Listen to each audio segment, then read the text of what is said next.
Yeah, baby. Hello, Angelo. How are you, Mr. Bowman? I'm all right. How about yourself, buddy? Lovely, thank you. I can't get enough of that song. I thought we had agreed that we were going to try and get the chords and all that stuff to it and try and learn it. Did we forget? Buddy, I haven't picked up my guitar. I haven't picked up my guitar since this pandemic started, and Really? before that. Oh Wow. yeah. Wow. I'm Shame horrible. on you. Shame on you. I don't even know the words. I don't even know the words to that song still to this day. The lyrics. We got to learn them. We got to learn them. We have been 30 years.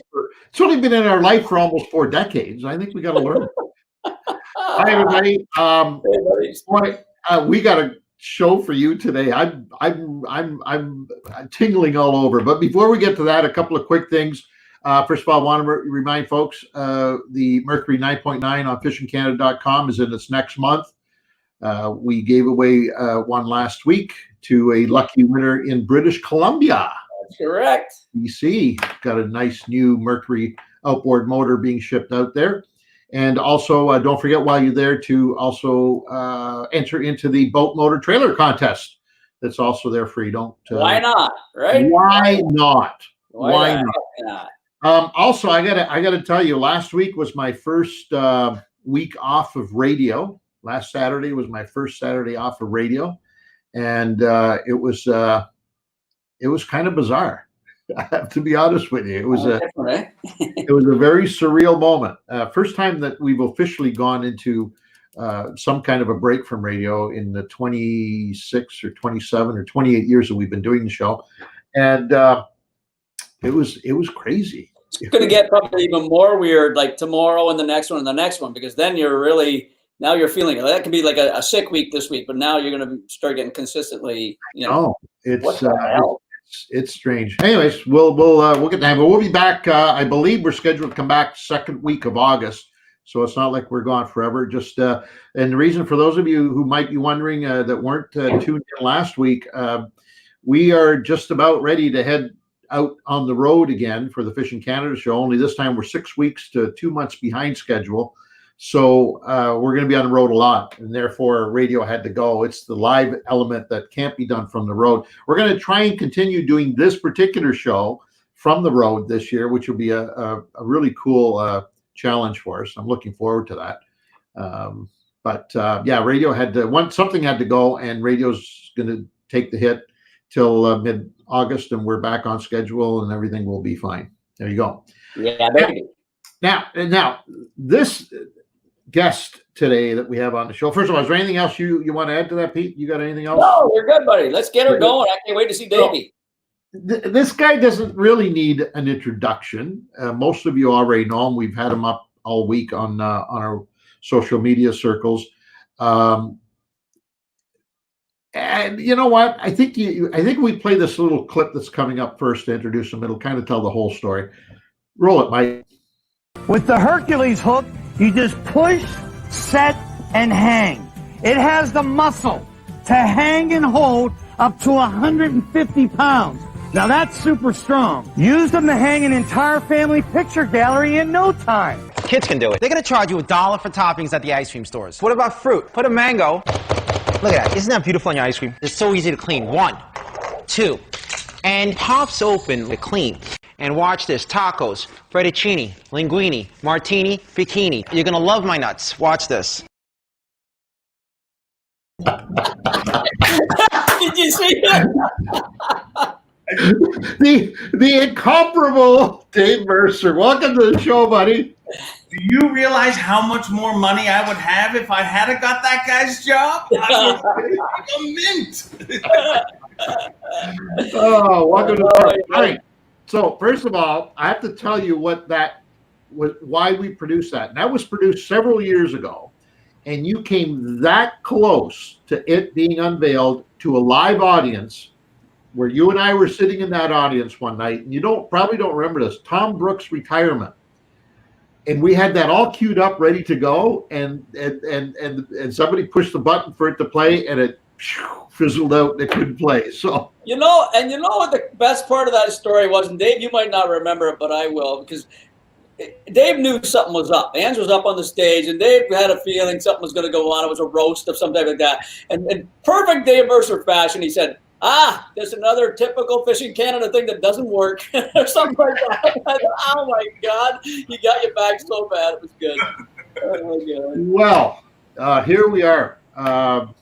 It's a very exciting time for us. The number of reasons, because you're one of the links to the past that we have known. I mean, we've known each other for years, but you're one of the links that one of the many links, by the way, that we've had that have gone really, really big time, as you have, and it's always nice to get that kind of perspective on the program with us. So here we go. Buckle up, folks. This is going to be an interesting show. I'll guarantee. And everybody just listening, Dave was one of our. I mean, we have a list, a go-to list. Who can we get on for this thing? And Dave was very much, that top group in that list. And it's just hard to get him. Obviously, he travels a lot and he's a busy man, but he was up there real high. So there you go, buddy. Jump in. Well, you guys, I don't know. I just keep talking. I'm enjoying this. This is incredible. We got a couple more commercials. Me for years. I mean, but first of all, let me address something, Bob. Now that we're live and you can't shut me down, right? Well, the hell did you guys just say you don't know the words to your theme song? Come get around to our cabin in the wild. We'll be some good fishing, Canada. I sang that song every morning growing up, man. I guess if anybody wouldn't know it, it'd be you guys, because I mean, nobody really watches their own show. Troy. Here, I'm going to start this show off with a bang. Okay. I'm going to tell folks something that I think only Dave and I know. Pete doesn't even know this. I don't think. But here we go. Before we hired Mike Miller for the Fishing Canada show years ago, I had a meeting with Dave. And I asked Dave if he wanted to come on board. And Dave turned me down and he suggested, why don't you talk to Mike Miller? Wow. That is true. I did not know that. I know you did. Nobody knew that except Dave and I've been itching to tell that story here on the program. So that was a few years ago, buddy.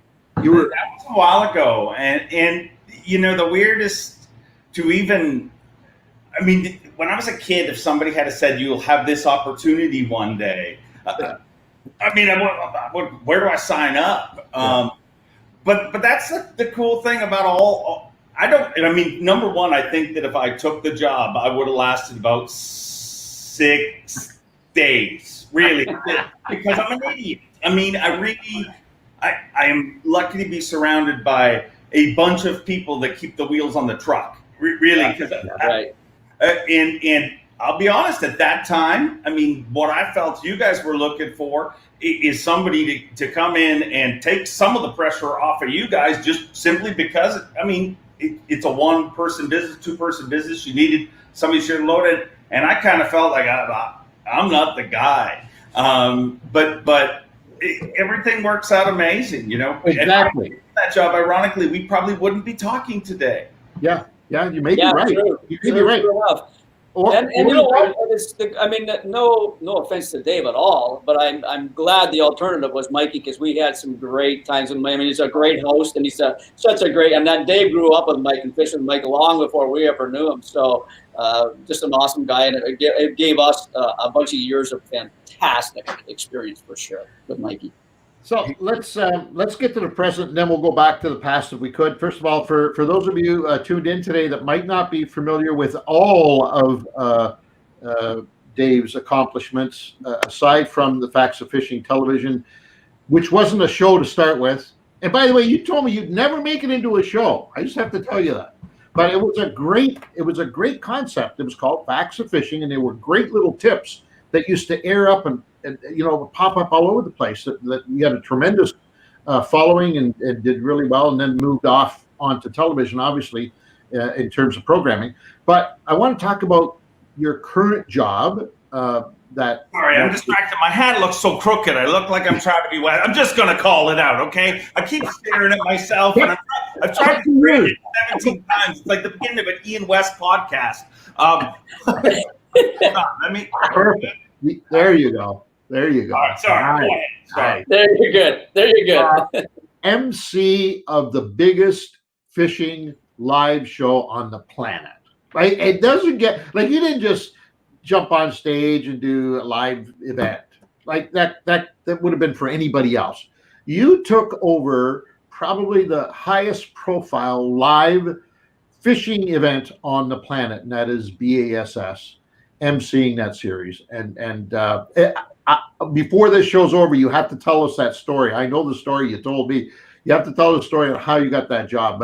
But more importantly, right now, I just want to get a sense from you. Do you pinch yourself every time you climb up on that stage in front of thousands of people cheering? People who are up from all over the place there to watch fishing. Do you still pinch yourself? I'm here to tell you I 100% do. And I literally have a bit of a routine that I've never ever really shared with anyone. But before I go on stage, you guys know me, I'm an idiot. I'm just all over the place. I don't focus until I need to focus. And the weirdest thing is my mind doesn't work till I need to focus. Like I could stop and spend an hour staring at a computer and be like, what am I going to talk about? And I would have come up with nothing. Maybe made a few notes. Oh, we should mention this or that.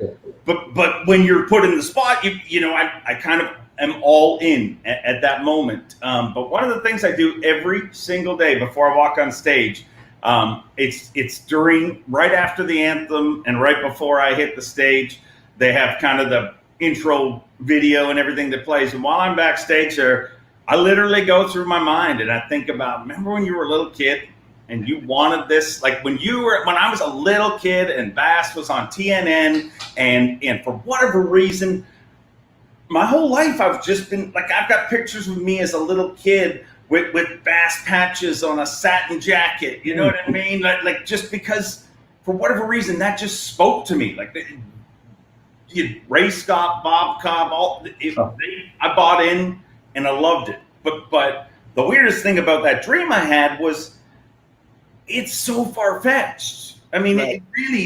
It's not as far-fetched as me saying I wanted to have a fishing show. It's not as far-fetched as you guys saying you want to have a radio show or anything. It's just like there's 3 other people that have done the job in the 50-year history of the company. So it's not something they hire often. But one of the things that I always have said, you know, people will say things like, make sure you have a 5-year plan and make sure that you write it all down and believe and you shall achieve and all this stuff.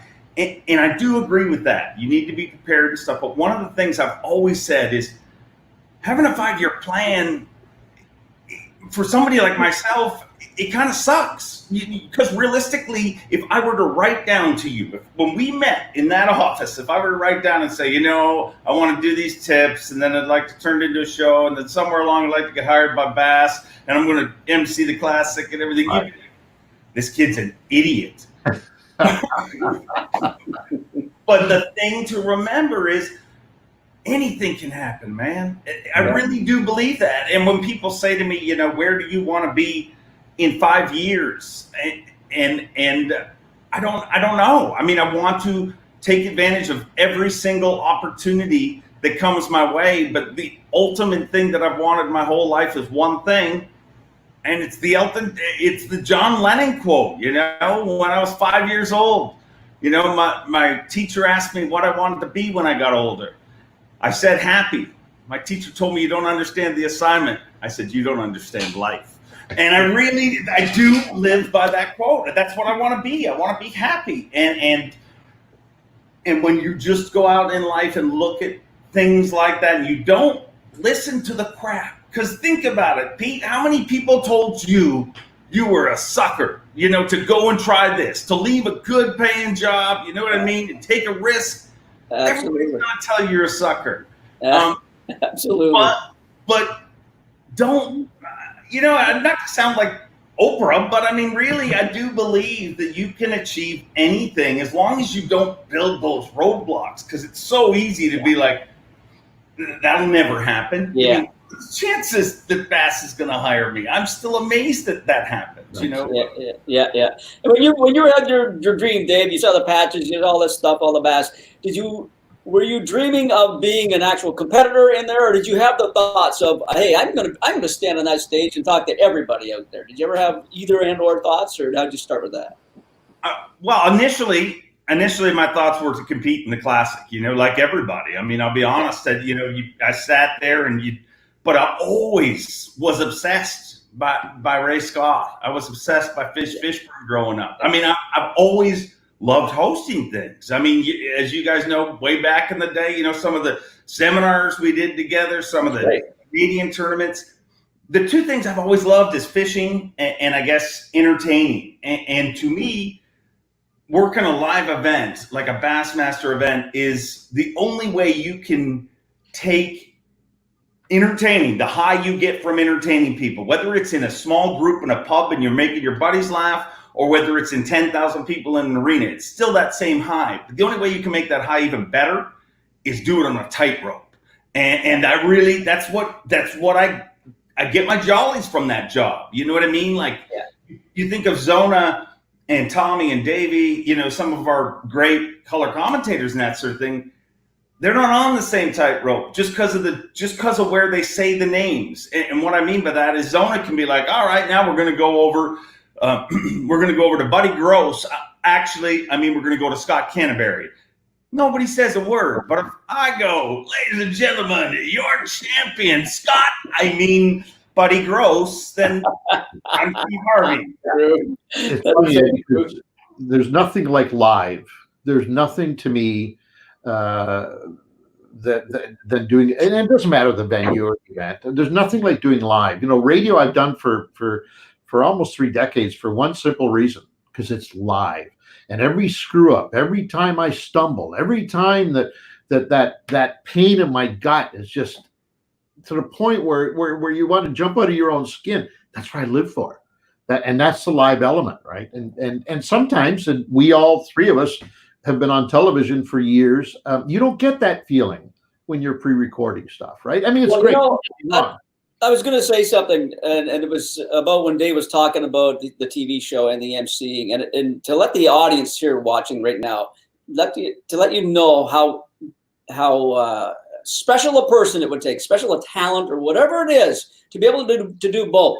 Because there's a lot of guys out there that can fish and even have a fishing show. Okay, but to be able to stand on have a fishing show like these 2 guys beside me here, they have fishing shows. They can stand on the stage as good as anybody. They can talk live to anybody. They can relay messages. It's not easy, even on a fishing show. It took me forever to get comfortable on camera. These 2 guys, they ham it up like it's nothing. Like they do it. They may be nervous. They might, whatever it may be, but they're both really good at it. And it's all what I'm trying to say is it's very difficult to do something like that. It really is. And anybody knows in public school, you have to go in front of a classroom and say your first speech. You're dying the night before. You know what it is, and Dave will agree with me. It's the enjoyment of that moment. I think most people fear the moment. That's most right. People don't find it pleasurable at all. But it's hard to believe, but what I just described to you, that moment when that light goes on and it's live, or in Dave's case, he's on the stage in front of 10,000, 20,000 people, there is a freaky kind of enjoyment out of the pain that it is inflicting on a person, isn't it, Dave? Like, it's bizarre. I totally agree. I mean, number one, I will tell you, I don't think I have talents. I just think I have a lack of any other abilities. So I just keep talking until it makes sense. But one of my favorite sounds on earth, and this is weird, like this is stuff you don't normally talk about, but what my wife will tell you, one of my favorite sounds on earth, there's a moment when you're backstage, especially at a big event like the Classic or something, and the lights go down and the show's about to start, but the music hasn't started, the videos haven't started, but you hear that from the crowd, and it is honestly the coolest sound on earth, because it's just a weird, I don't know how to explain it, but and a lot of people I don't think actually are confident enough to explain it. I mean, I'll tell you, it's a freaking drug, and these last few months being away from it has shown me how much I miss that drug. You know what I mean? It's a really cool feeling. It really is, but it's all about embracing it. My wife is the exact opposite. Like, Exactly.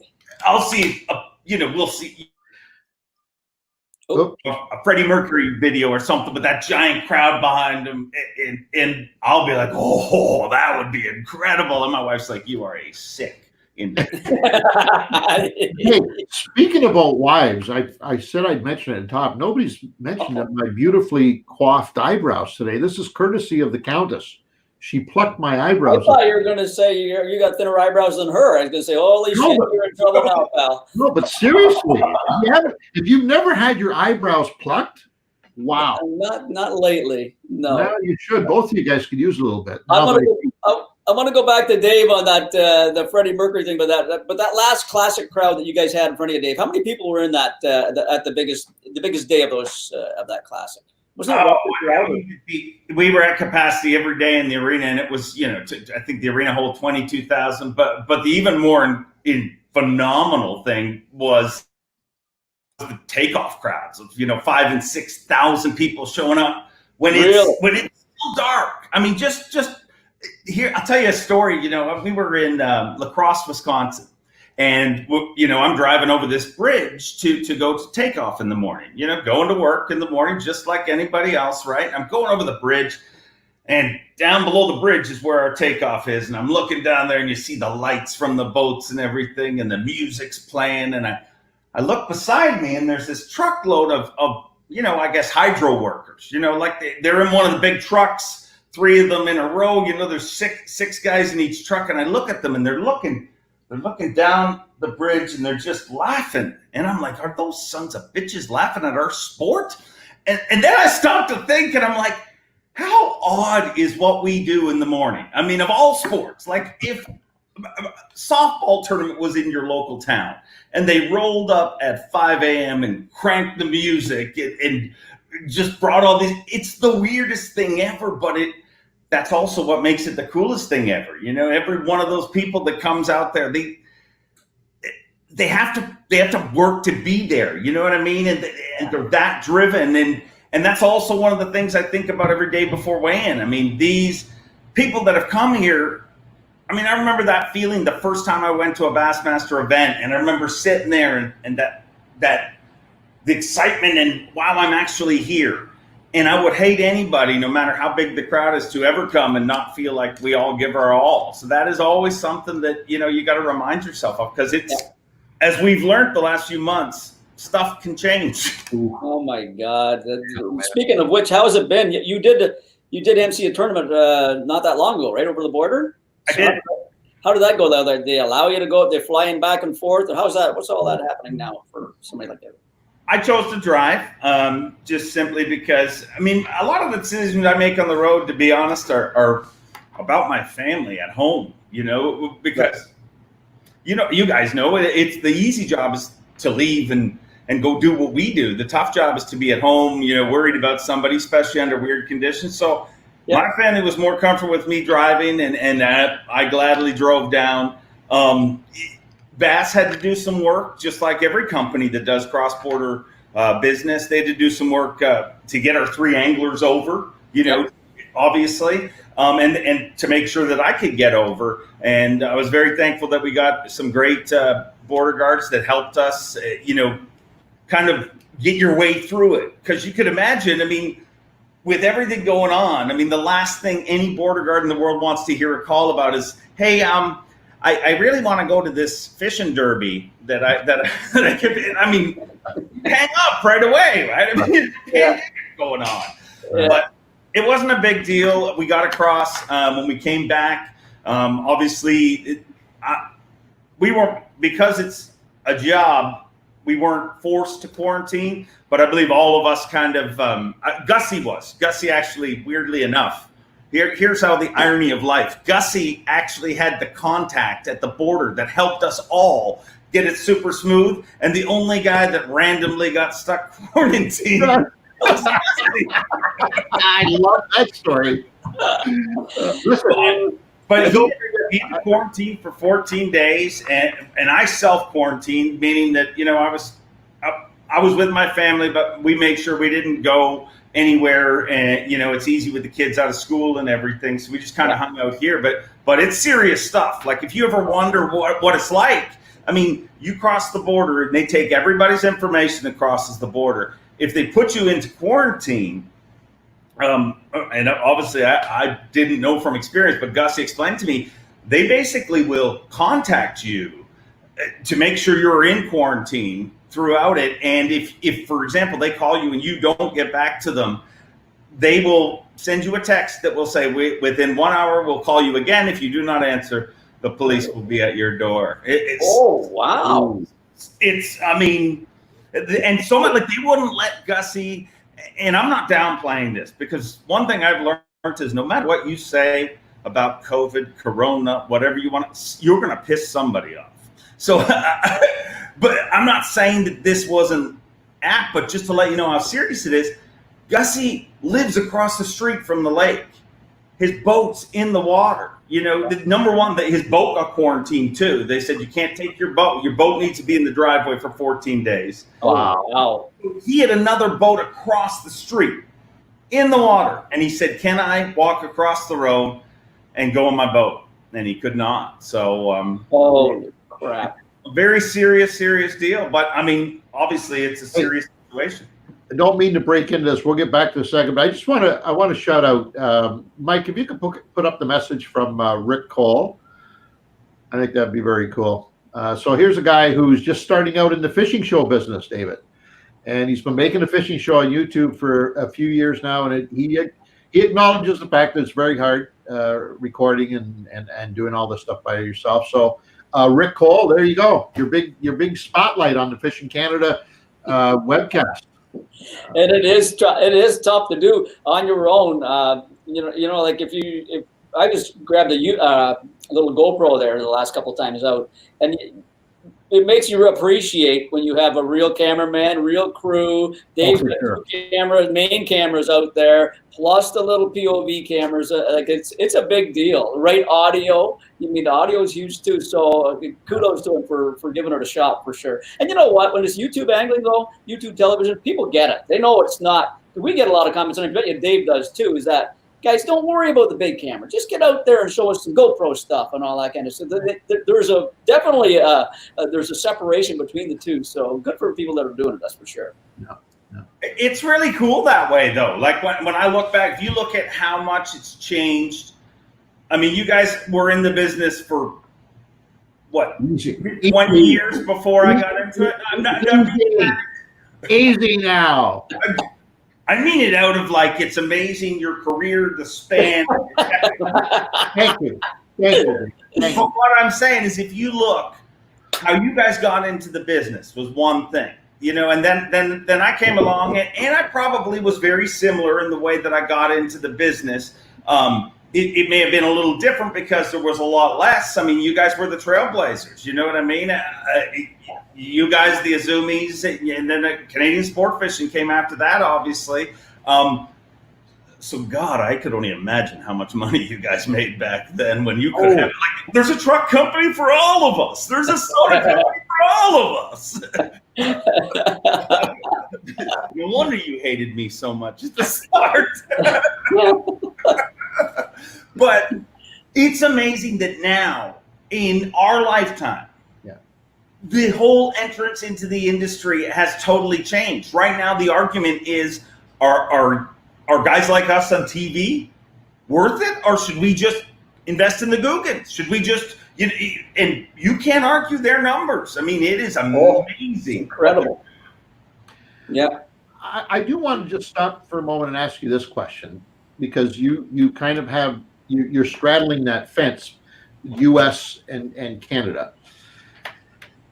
And this might sound a little bit odd coming from us at this particular point in time, because let's be honest, all the audience is seeing is what we're allowing them to see about our relationship and whatnot. So they're hidden secrets. No, my question to you is this, and I have envied it for years and years. I envy the relationship that the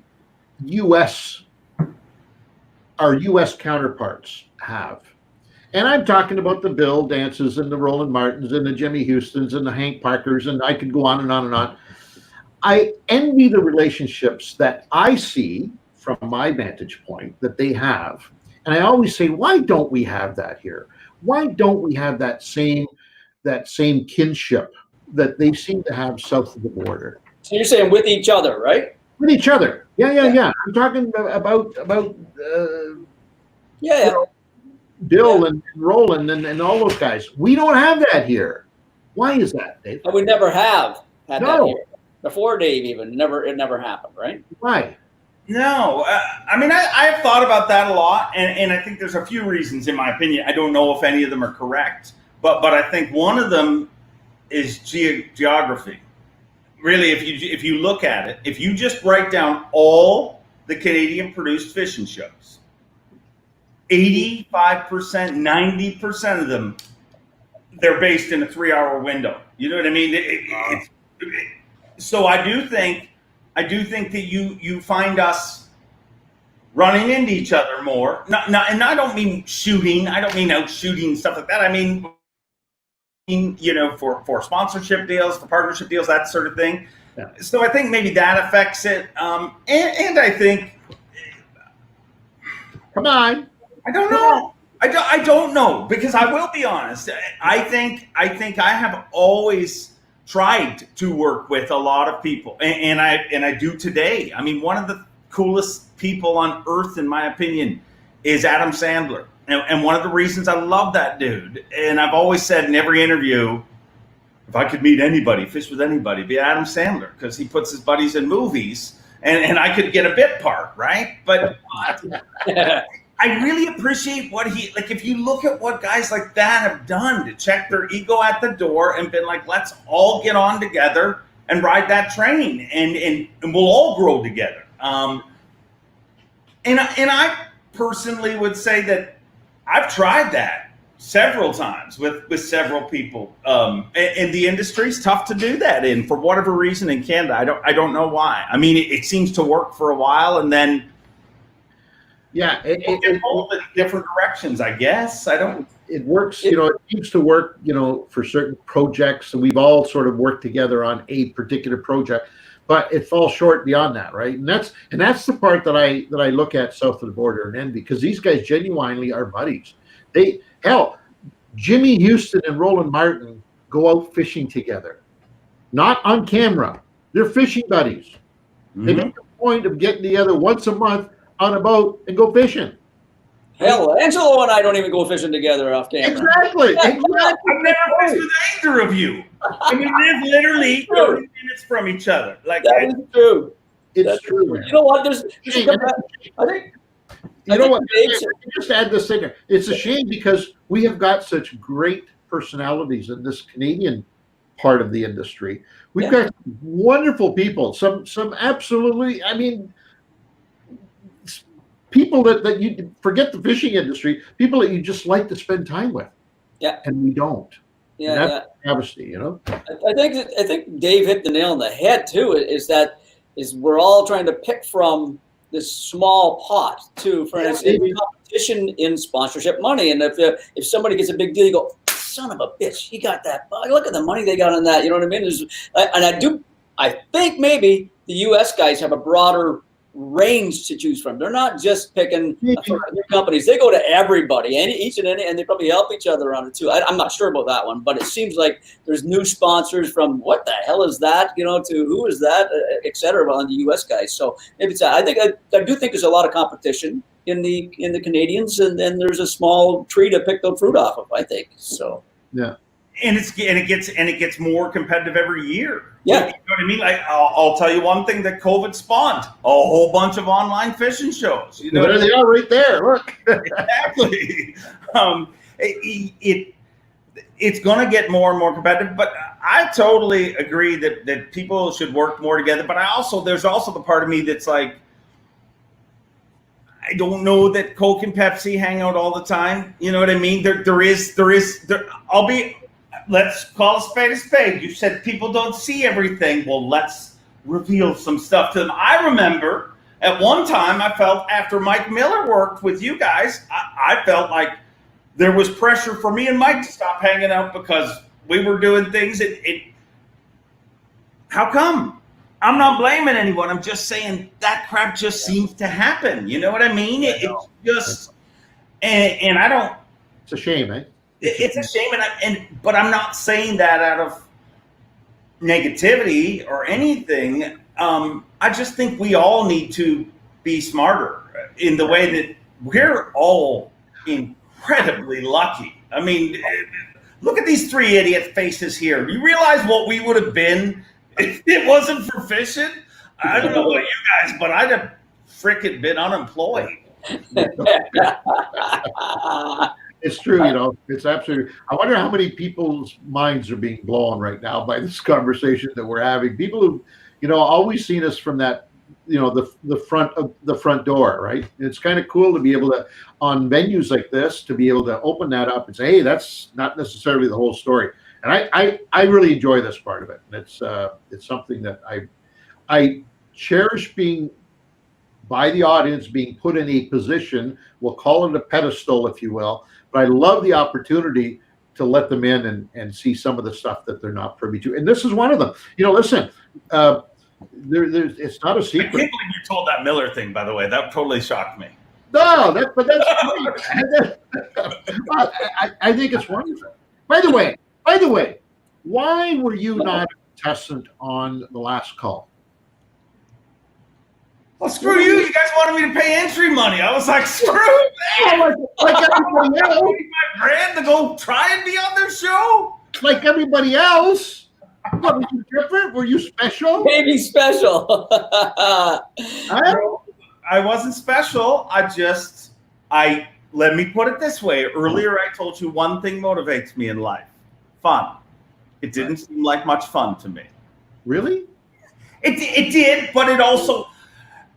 I'm not saying that it didn't, but I don't know. I mean, I really, to be honest, to answer it honestly, I'd have to have a better memory to know exactly where I was at the time. But I know there was a time. There was a time, I'll be honest, that I would have done anything to come work for you or Azumi. Like I literally, that was I'm just going to keep doing these seminars, do that. One of these guys, I mean, they're old as dirt. They can't be around forever. Evidently, I was wrong. But nobody came calling when I was ready, and the timing's everything. You know what I mean? At that time, I looked at Pete and I'm like, man, he has got the life, in my opinion. You know what I mean? He works. I still look at him like that. It's like, let me pinch myself here, boys. Okay, I got it. Yeah, I'm awake. But I think it probably was timing. I was probably working on other things. You know what I mean? Like there was a time where I was like, ain't nobody hiring me. So I'm going to figure out a way to make a living myself, you know? And well, it's weird. I don't know why I didn't do that. Because I totally would have won. Let's be honest. You would agree to have that for sure. Because they did a lot of things. The people that succeeded in that show, or at least the people really watched, were people with personality, right? The Mikey Millers, Scott Rose, as weird as he was, Scotty Rose got a lot of attention. Dave Mercer would have been a key player in that show for sure. I guarantee it. And it could have been as simple as, I'm going to tell you, there's very few human beings on this earth. Like we're not near as tight as we used to be, like on a daily basis. But there's very few human beings on this earth that I would step aside for, and it could have been as simple as Mike's doing that. I ain't doing that. You know what I mean? We have the most. I mean, there's got to be a movie about us one day because our relationship. But man, I love that dude. He's just a dude. I'm always so. It could have been that. I don't know, to be honest, though. Do you see Mike at all? Do you hang out with Mike? I do every once in a while, and then his daughter August. My daughter thinks August is the coolest kid ever because my daughter is obsessed by the woods, and my daughter wouldn't be into fishing. I mean, she loves hunting, of course. But so she really gets a kick out of August, and I'll say one thing about Mike Miller, man. That dude's a good dad. I mean, I don't give a crap what anybody says. The most important thing for all of us is the people you have dinner with every night, the people that you go to sleep under that roof. And I'll say, if you'd have looked at him years ago and said, you know, this is the situation Mike's going to be in. He's going to be raising this kid, and he's going to be a single dad. Everybody would. I mean, he would have told you, no, there's no way. Exactly. He's an awesome dad. You watch him parent, and you're like, dude may not have known it, but you were made for this. Yeah, he surprised all of us on that one for sure. And there's no offense to Mikey. It's a great transition because Mike Miller, the pre-father guy, he was a wild man. Let's just say Mikey was a wild streak through him. We spent some time. Dave spent a lifetime with him. We spent some years on the road with him, and Mikey was a complete riot and panic. And to think he'd be a good dad, you'd wonder, well, oh boy, how's this going to work out? But man, did he ever change that around? So. I don't think you guys are allowed to hang out together anymore. Are you, Pete? Like, isn't there something? We can get out of more towns in Ontario. Or something. I don't know. There's something. We've been banned from a few places. Yeah. There's some stories waiting to be told one day when we're finished doing all this stuff. That out of the closet. Yeah, for sure. Hey, you and I just touched on this on a recent radio show that you were on with me. Regarding this pandemic and you know what it's going to do to the industry, and more particular, and we've been talking about it at length for the last few weeks here, what it's going to do to the outfitters, the guides, the resort owners, the lodge operators. Where do you see this going? Look into the crystal ball a year down the road. Where are we at with this? Here's the weirdest thing.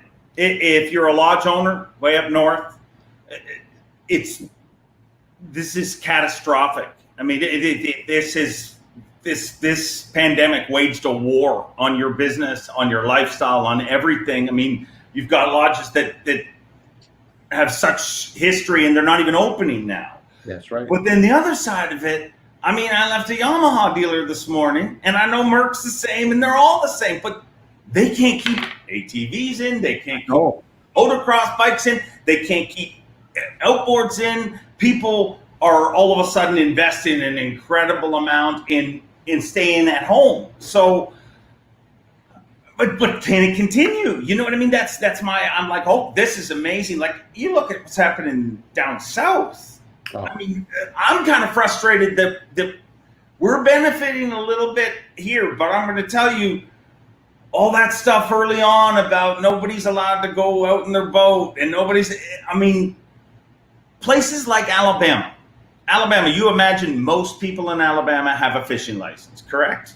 Right. They're up 30% in license sales. I mean, they're saying that they believe there's 8 million new American anglers. And I'll use a point that the dude at the Yamaha dealer told me this morning. He was saying, the crazy thing, too, is all these new anglers and new ATV enthusiasts and new motocross enthusiasts. He said they're new. It's a whole new customer. So when you think of all the people you sold boats to for years, they all have their graphs, their things, their rod holders, all their stuff like that. This new group is just getting into it, and they're investing in all of that stuff. So there's so much positive with it.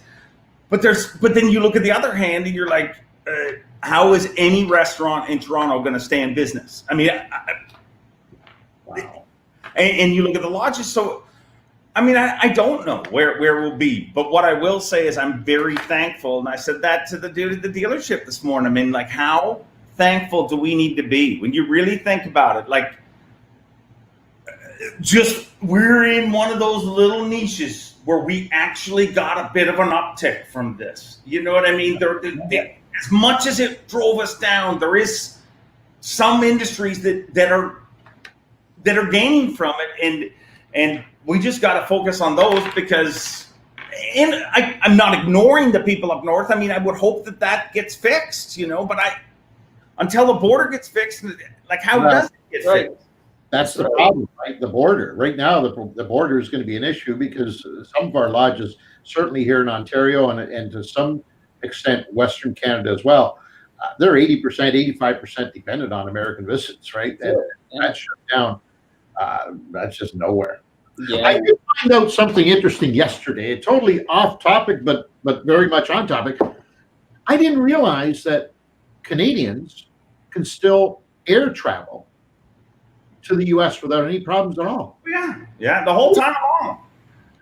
But yeah, they can't drive over. Like, driving is difficult. Driving across the border is a little more difficult. But apparently, if you book a flight to the U.S., nobody says a word. Off you go. For recreation. For recreational purposes. Really? So you can get on an airplane with 150 people versus coming into a car with 2 people or by yourself. Yes. And you can't do that. Wow. Yeah. Now, well, I'm going to check that out because we have a very close family friend. And think about how much this sucks that she's from here and her boyfriend's from Buffalo. And you know what I mean? But they're engaged, but they're not married. So they have no reason to fight to be together.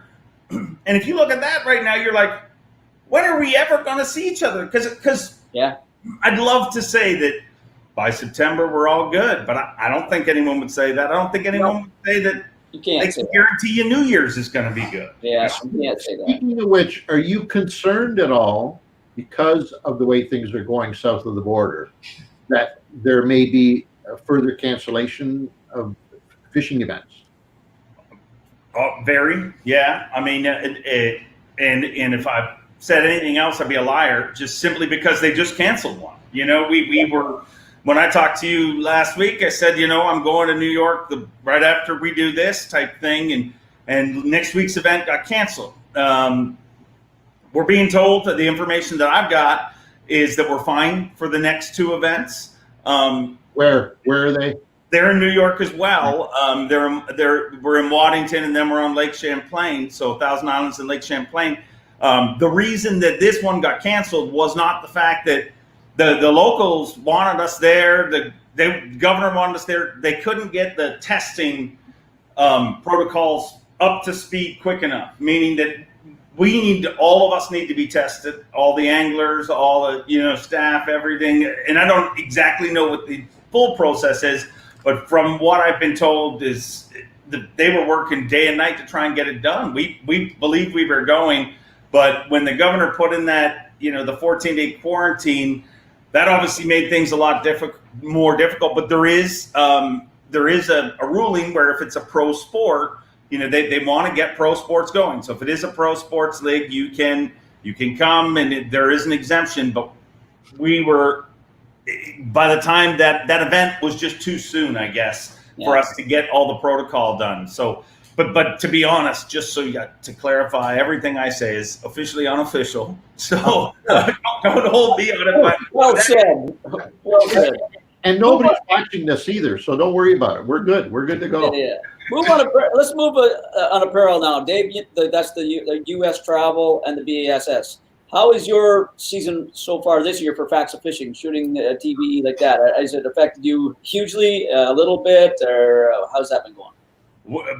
We haven't started. Basically, we've shot 2 episodes to date. I mean, we just shot those this week. So it's. I mean, normally this is the time of year where I'm like, we got about 7 or 8 episodes shot. The fall's coming. September, bit of a break. Hammer out a few shows. We're good. And right now, I'm in a situation where, similar to you guys, I'm sure that's why you're, stepping away from the radio show for a few weeks just to buy yourself some time. My problem is I'm trying to schedule all these shoots right now around the tournaments, obviously. But the tournaments keep changing. So until the tournaments stop changing, so now we've got another event that, that event this coming week, which was supposed to be in Cayuga, got canceled.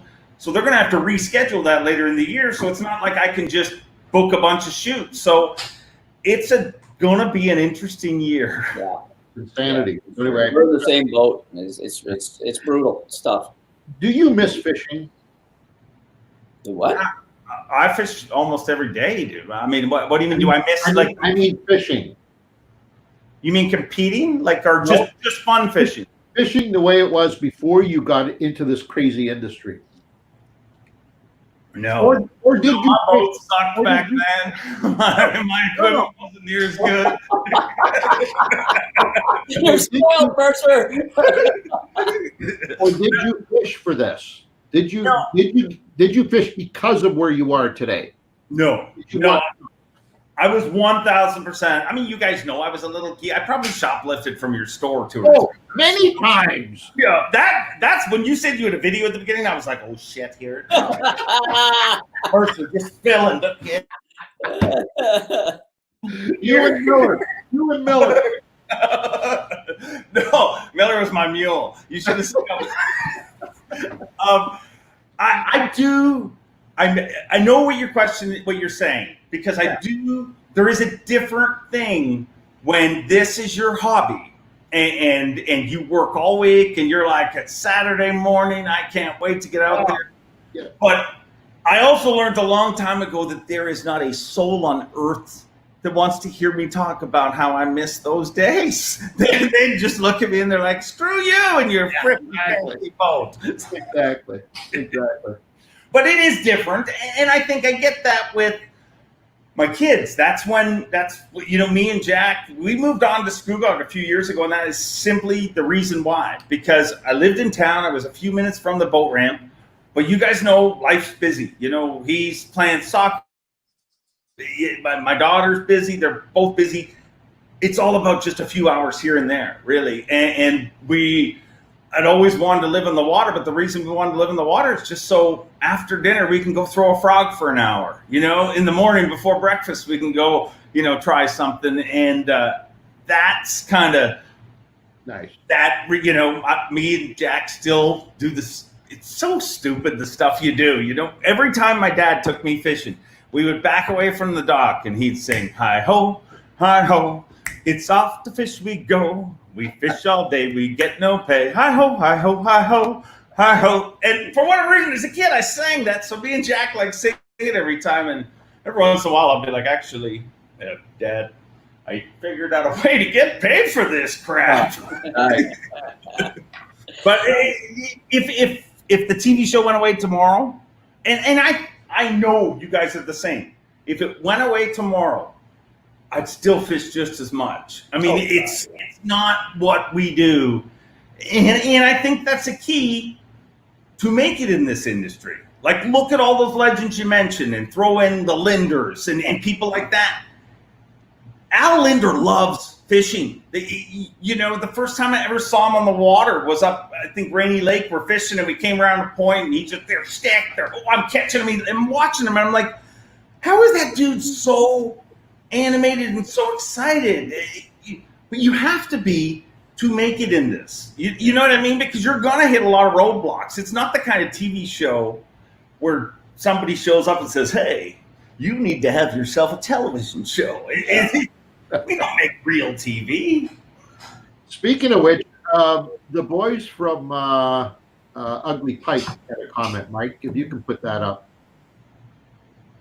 Amazing question, Angela. Loving is a great question. Do you miss fishing before media? And that was my question to you. Your best life. Okay, so I just wanted to becoming a big Mercer fan. Whoa! Well, thanks, Ugly Pike, you son of a... I've been around for frickin'. I've been fat and skinny and fat and back to. I'm not skinny. I'm not fat. I'm fluffy now. You're lovely. You're lovely. Pleasantly plump. That's good. I like lovely. Let me let you in another secret. Please. Everybody got super fat during this whole COVID crap, and this was my opportunity to flatten the curve. So I worked incredibly hard. I'm like, I'm never going to be as skinny as those people. But if they get a little more chunky and I get a little less chunky, maybe I can. Right. How are you doing that? What are you doing? You dieting, exercising, or not spending every day on the road? Right. It really helps. What was the other Ugly Pike comment there? How do you present value to prospective sponsors? What do sponsors look for when investing in angling media? Asking for a friend. They're asking for a friend. I know you are, boys. Yeah. Okay. There you go, Dave. Well, I would say that's something that has constantly changed. And everybody will give you a different answer. I'll be honest. There is so, that was one of the things I loved about social media when it first started. Right. Because you could genuinely, you couldn't buy it. It was a genuine gauge. But basically, you show your value through any means that they ask for, really. And that's the honest truth, because it seems like for a few years we're giving this package and we're giving these numbers, and then out of nowhere it's like, well, we need to see this, or we need a different rating system. So really a lot of that is driven by the sponsors and by the industry that constantly changes. But the other thing is, the best way to show value to your sponsors is just to impact. And it's so easy to see that impact nowadays. You know what I mean? Like, the moment we're done here, you'll be able to look and say how many people watched and that sort of thing. And you can show value in, you look at for example, I'll use the Googans again. Those dudes probably heard from everybody. I had kind of a debate with Rob, Lunkers TV, and he was an ex-military guy, he's a member of the Googans thing, but way back when, I had a debate with him, and he was like, we went to ICAST and everybody laughed at us. Nobody, and I said, Rob, I'm gonna let you in a secret, dude. They laughed at every single one of us at the very first ICAST. That's part of getting accepted. You know what I mean? It's part of being around. But if you look at those dudes, for example, they probably got laughed at, and people said, well, what's your rent track ratings, or what's your this ratings? And they couldn't answer any of those questions. But nobody's going to argue that they didn't impact the industry. You know what I mean? And you can see, the amount of people that show up to see them every time they do something. So if you can gain a following, there's going to be a way to figure it out and sell it. You know what I mean? If you're making excitement around this industry is very good at embracing those people. Not initially, but you keep going and they will embrace you. Because let's be honest, every one of these companies is looking for more ways to get more people fishing. Yeah. I also want to add to that, if I can. I know, Pete, you've probably got something to say about it too, but I think you have to find your niche. To have a chance today. First of all, let me just be perfectly clear. If I was starting this business today, I probably wouldn't be starting this business today. Just to be perfectly clear. There, get in the middle. You wouldn't start this again. Today, this very moment in time, this point in time, I probably would not, David. I know that might shock you. I probably would do something different. However, that's not the case. The case is that we are in this business. We started at a time when there was a handful of us. We started at a time when media was one-dimensional. You were either on TV or you weren't in the business. And if you were going to be on TV, back when I started, and Pete joined us shortly after, there were only 3 networks in this country. There was no TSN. There was no Sportsnet. There was no Home and Garden. There was none of that stuff. You CBC, Global, or CTV. And Global was just a station. It wasn't even a network when we started. So it was a different ballgame. What you did to the TV industry, ever since you got into it, man, it has exploded. Sorry. No, but it's true. And so today I'm brutally honest when I say that I don't think I would start it in today's landscape. I might, but right now, just looking at it now, I'd say, whoa, this is insanity. But what I do want to offer out there for anybody, whether you're with us today or you're going to be watching this a month down the road, if you're going to get into this business, find your spot, get that niche going. Like Dave, you're the perfect example, Dave. And I don't want to keep throwing, because I can throw enough crap your way if you want, but I'm going to lavish you with some praise right now. The thing that you had and have going for you is that you are unique. There is not a single other television fishing personality that can be Dave Mercer. You have built yourself a nice little niche. And so that's what I would advise anybody that's watching this right now, that's looking to get sponsorship and or start their own gig. Make it unique. Can I add one to it? Because you're 100% correct. And I'll be honest, I was the be yourself. Like when you say be unique, what fears me is people will be like, I've got it. I'll have a mohawk. I'll dye it purple. I'll have chains. I'll do this and that.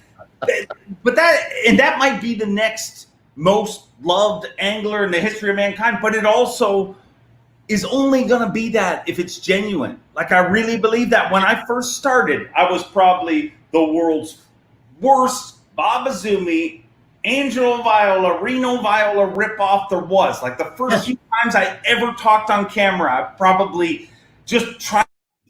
Everybody thought it wanted, but you really have to get to the point where you're like, you got to be yourself. And the dude that you've worked with for years, Petey, is a prime example of that. You know what I mean? There's so many things about you, Pete, that aren't things you would have ever learned in a broadcast school, in my opinion. But the reason that people love Pete Bowman, and let's do this. If people are watching right now, give me just one adjective why you like watching Pete Bowman, why you like it. Just put it in comments right now, because I'm going to tell you, it's not going to be, some of the things that people think. People like Pete Bowman because Pete Bowman reminds them of a member of their family. Pete Bowman's a buddy that they could have a beer with, but he's also going to show them how to catch more fish. They have to. The most important thing is to be yourself, and if you are, those crowds you'll find your niche. You know what I mean? Yeah. Your niche, and also be cool with people not liking you. I'm cool with that. People like, you're too hyper, you're too loud. I'm not for you. There's a lot of boring fishing show hosts. Tune into them. Let me add something right before. Ange, let me say something before. Yeah. In the biggest difference now, and even before Dave got in there, is back in the day, the fishing industry embraced the fishing TV, fishing media so well. And they did that by paying high dollars. Obviously, this is all about making money and making a living, and et cetera, right? Now, we don't want to get rich at it. Well, we'd like to get rich at it. We knew we never would. But nowadays, if you're starting at fishing and you're starting fishing in media or whatever, be prepared that the fishing industry doesn't pay a whole lot of money anymore. And I don't know why that is. If you look at our sponsor list, you see non-endemic, you see non-fishing sponsors except for Garmin, Mercury, Princecraft. But we've had to go away from that and move out. So the fishing industry, they will help you out. No, there's no doubt about it. But you're not going to get rich by one sponsor or Dave's hat, Abu Garcia. They're not going to make you rich, that one sponsor. They're a great sponsor for Dave. Except for Dave. Except for Dave. He's getting rich out of them. But other than that, so all their money's going to Dave's pot. But no, just think about that. You're not going to get rich doing this quickly, that's for sure. And you look at Dave. We look at Angelo, how long Angelo and I have been at it, but you look at Dave now.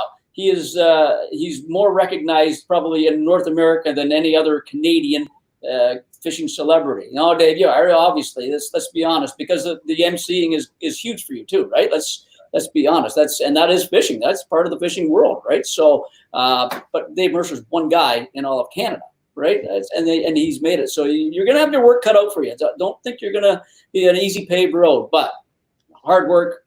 These guys beside me, that shows that it can be done. So yeah, take a little bit from everybody of what we just said, and I think your future looks promising.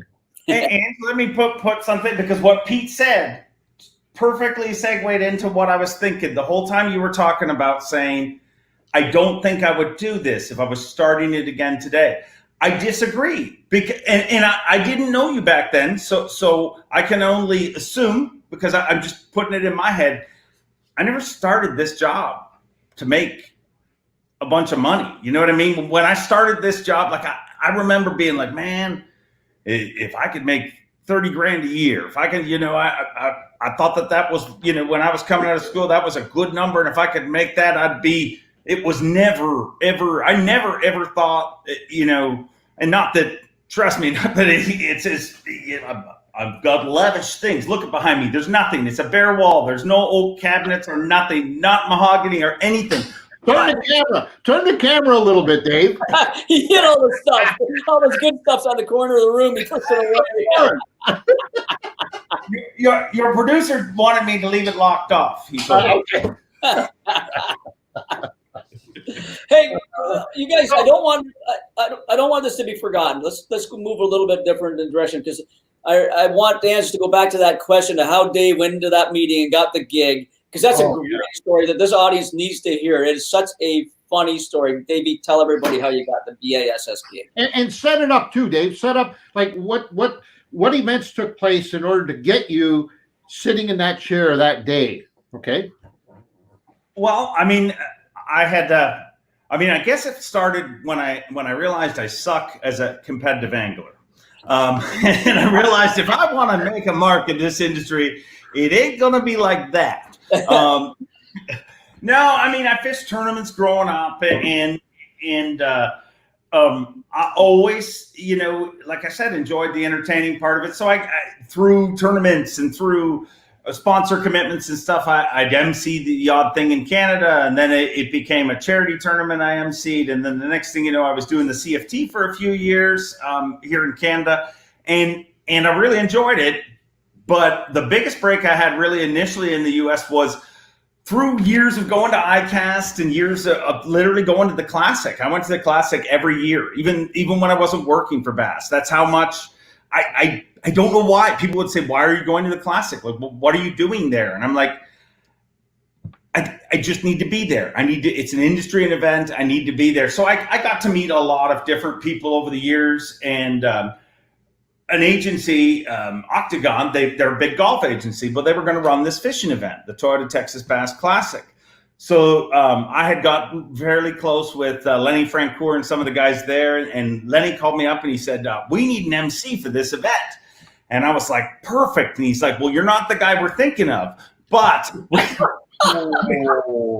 use a sideshow guy. And I'm like, all right. I mean, does the sideshow guy get paid? I'm all in. So I the first year at CTBC, actually, they said, so who do you think we should hire as the MC? Because obviously we're not going to hire you. And I said, well, okay, I think you should hire. And at the time I said, hire Fish Fishburne, because Fish Fishburne had not worked. He was no longer with Bass. You know what I mean? He had been away from it for a while. And I worked that first event with Fish Fishburne. And that was an incredible experience in itself. But one thing led to another.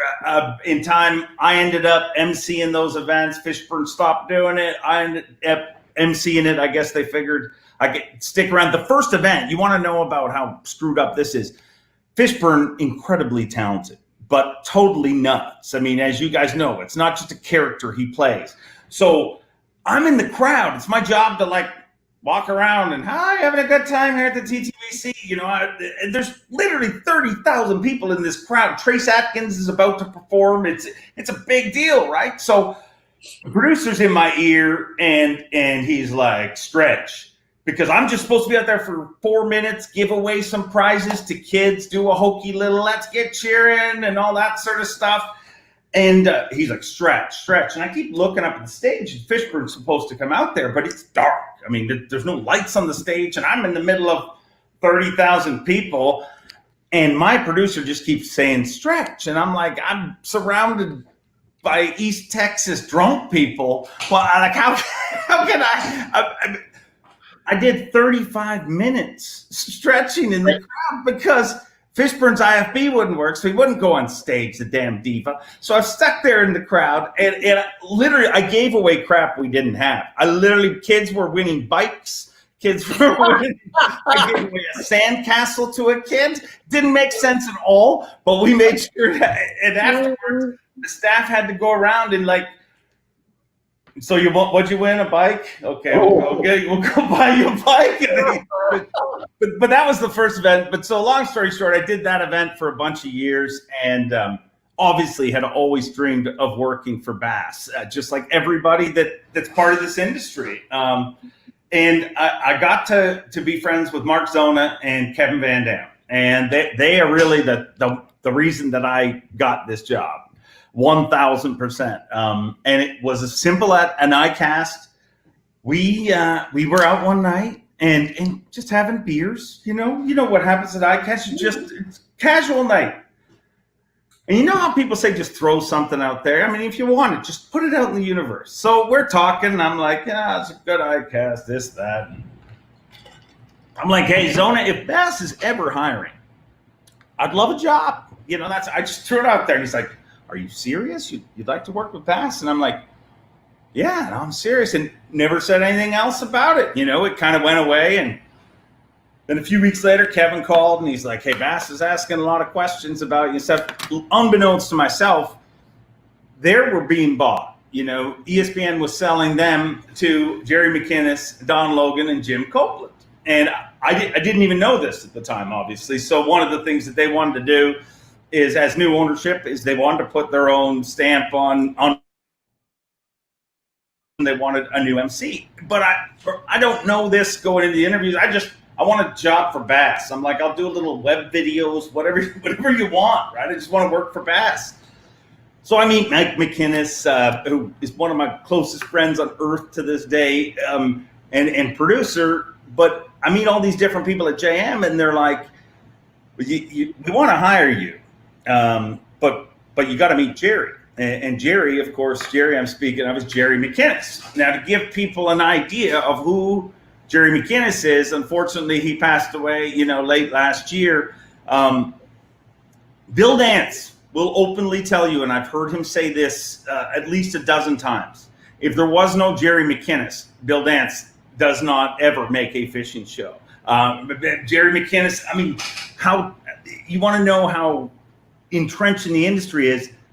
Forrest Wood, Jerry McInnes helped him build the first 5 Rangers he ever built. They were 2 of the tightest friends. They met fishing on the White River, and so Jerry McInnes is a mega legend in our industry. And I think sometimes because we didn't get ESPN here in Canada, we don't realize just what he did. He had the longest running show on ESPN, and still to this day, outside of Sports Center, Jerry McInnes' Fishing Hole is the longest running show.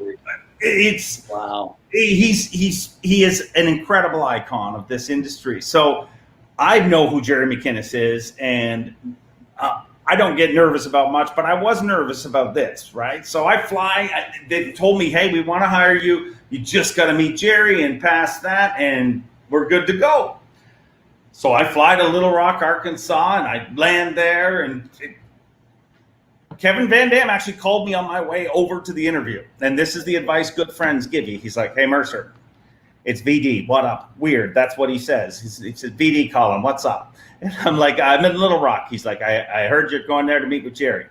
And I said, "Yeah." He says, "Well, just one bit of advice." And I said, "Okay, Kevin, what can you give me?" "I'm going to change one of the words. Okay." And you can imagine he said, "Don't screw this up." It wasn't screw. You can say what. And I said, "Okay, Kevin, but any advice on how I will not F this up?" And he said, "Whatever you do, just don't be yourself." And I said, "Okay."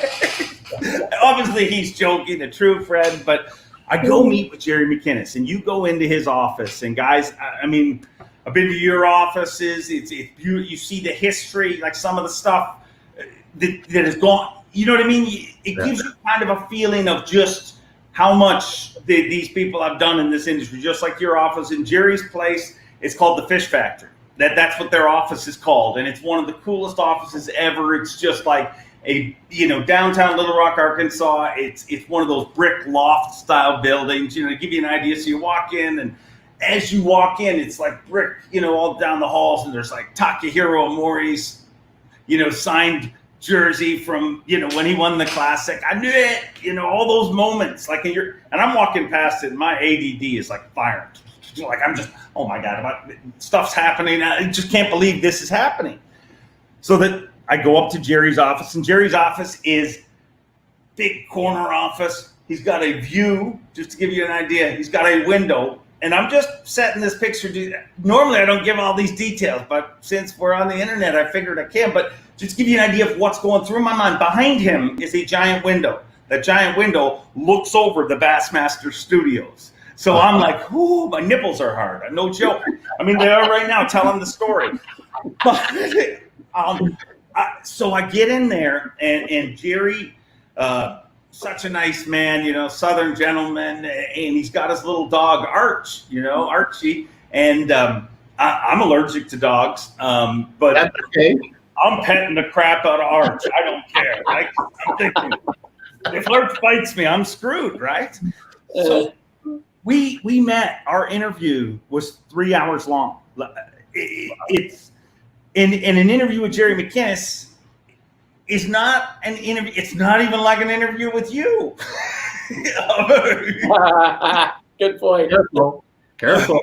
But he is, the way he communicated, that's why people loved him. He was a natural storyteller, not as hyper as me or anything, but he would tell you a story. So an interview with him goes in so many different directions. It was, we talked about baseball, because he used to play pro baseball. We talked about smallmouth fishing. He loves smallmouth fishing. We kept going back and forth to those and different things. So we go all over the place. And every once in a while, he'd be like, what do you think you could do in this position or whatever? And it would be a work question. But then we'd quickly go back to talking about dogs or some crap. And then after like 3 hours, I mean, if you can't tell, I get verbal diarrhea and I'm going but at this point I'm starting to think, am I getting this freaking job or not, Jerry? In my head, I'm thinking, but I'm just going to keep talking.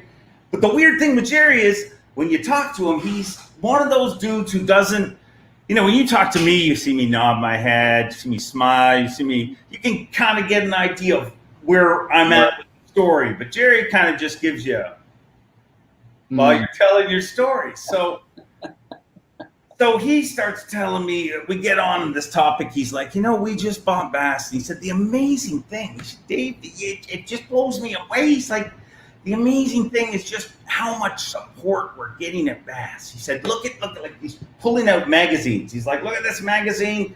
And this magazine wrote an article. He said, look at even this magazine. He says, and he pulls out a copy of Mercer magazine.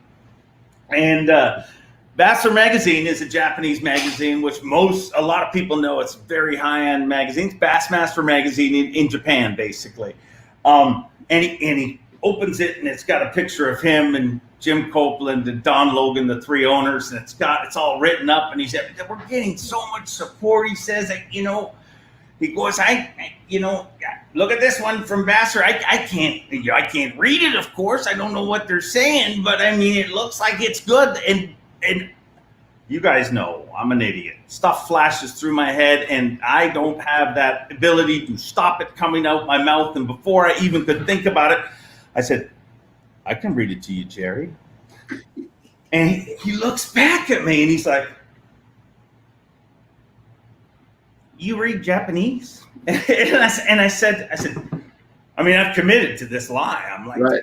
Jerry, do you want me to read the magazine to you or not? And he's like, okay. So he takes the magazine and hands it over to me. I grabbed that magazine, and I've never been able to do it again. But the way it was so smooth, the way it came out that moment, I think it was the spirits of my deceased parents.